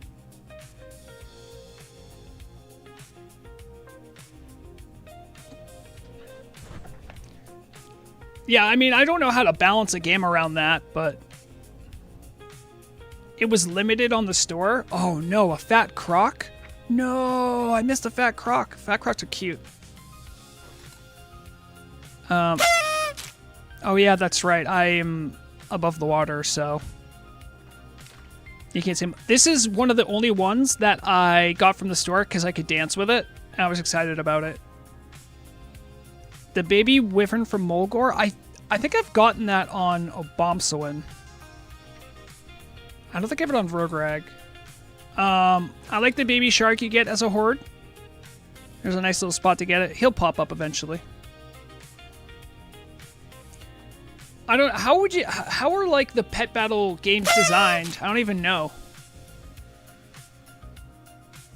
I like Confetti too. Coming with the fat croc for you. That sounds like a threat, like a new threat just dropped. Yeah, I would like the idea of a pet battle. Of course, that would then make a world where I would have to start really begging the team for like a Bulbasaur pet. Shoot! I do have this cottontail rabbit that I got from the Traveler Guild base before they removed it from the Traveler Guild base. That one's pretty hard to get, I think.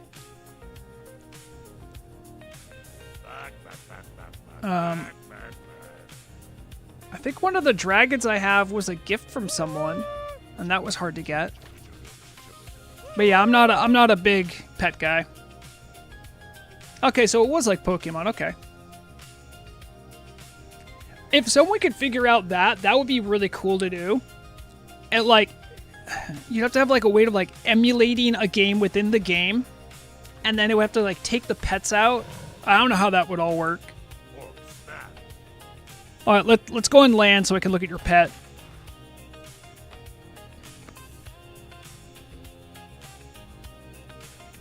Let me see that fat croc of yours, boy.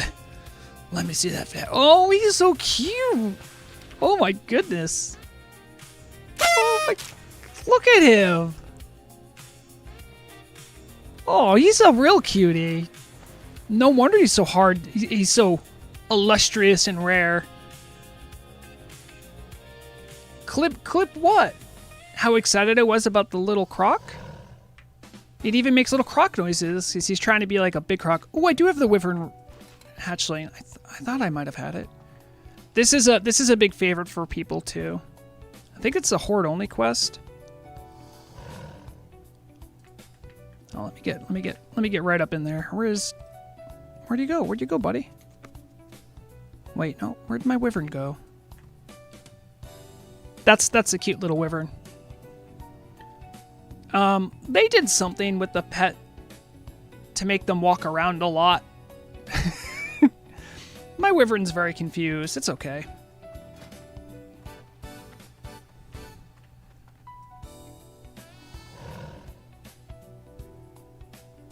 My pet has a seizure, don't mind it. I don't know where he went.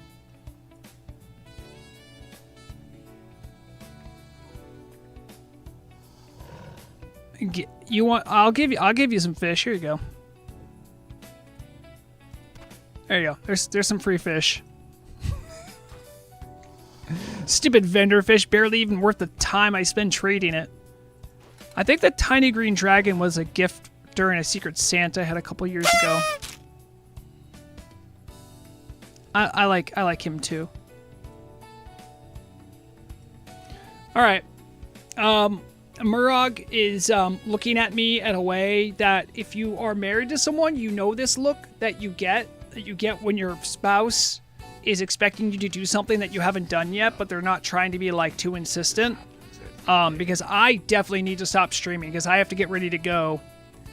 I am visiting with DJ Noforos in Boston. And I'll be saying hello to him. I might even see Dan from the radio too. I don't know. But if you know DJ Noforos, aka DJ Labubu, he'll be at the soiree he's hosting. So I got to get ready to go.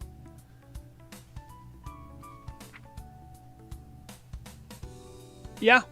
Meow, by the way. Good job. Great work. Thank you.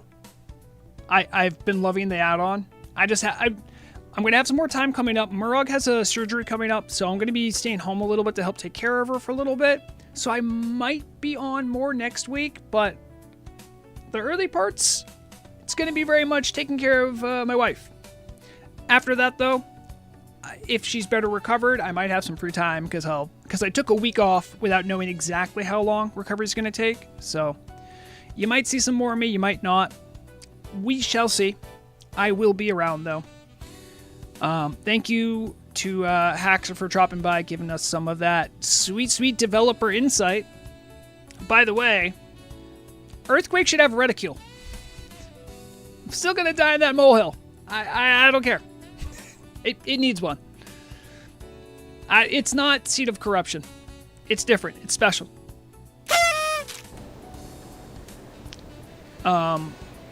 Thank you everyone who dropped by to chat to talk about patch notes, all that stuff. You can look back at the YouTube VOD when I'm done to take a look at what I might have said during your class if you're curious.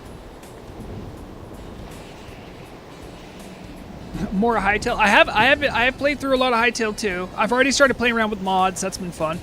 So, all right, everyone, I'm going to be signing off here. So, as always, take care of yourself.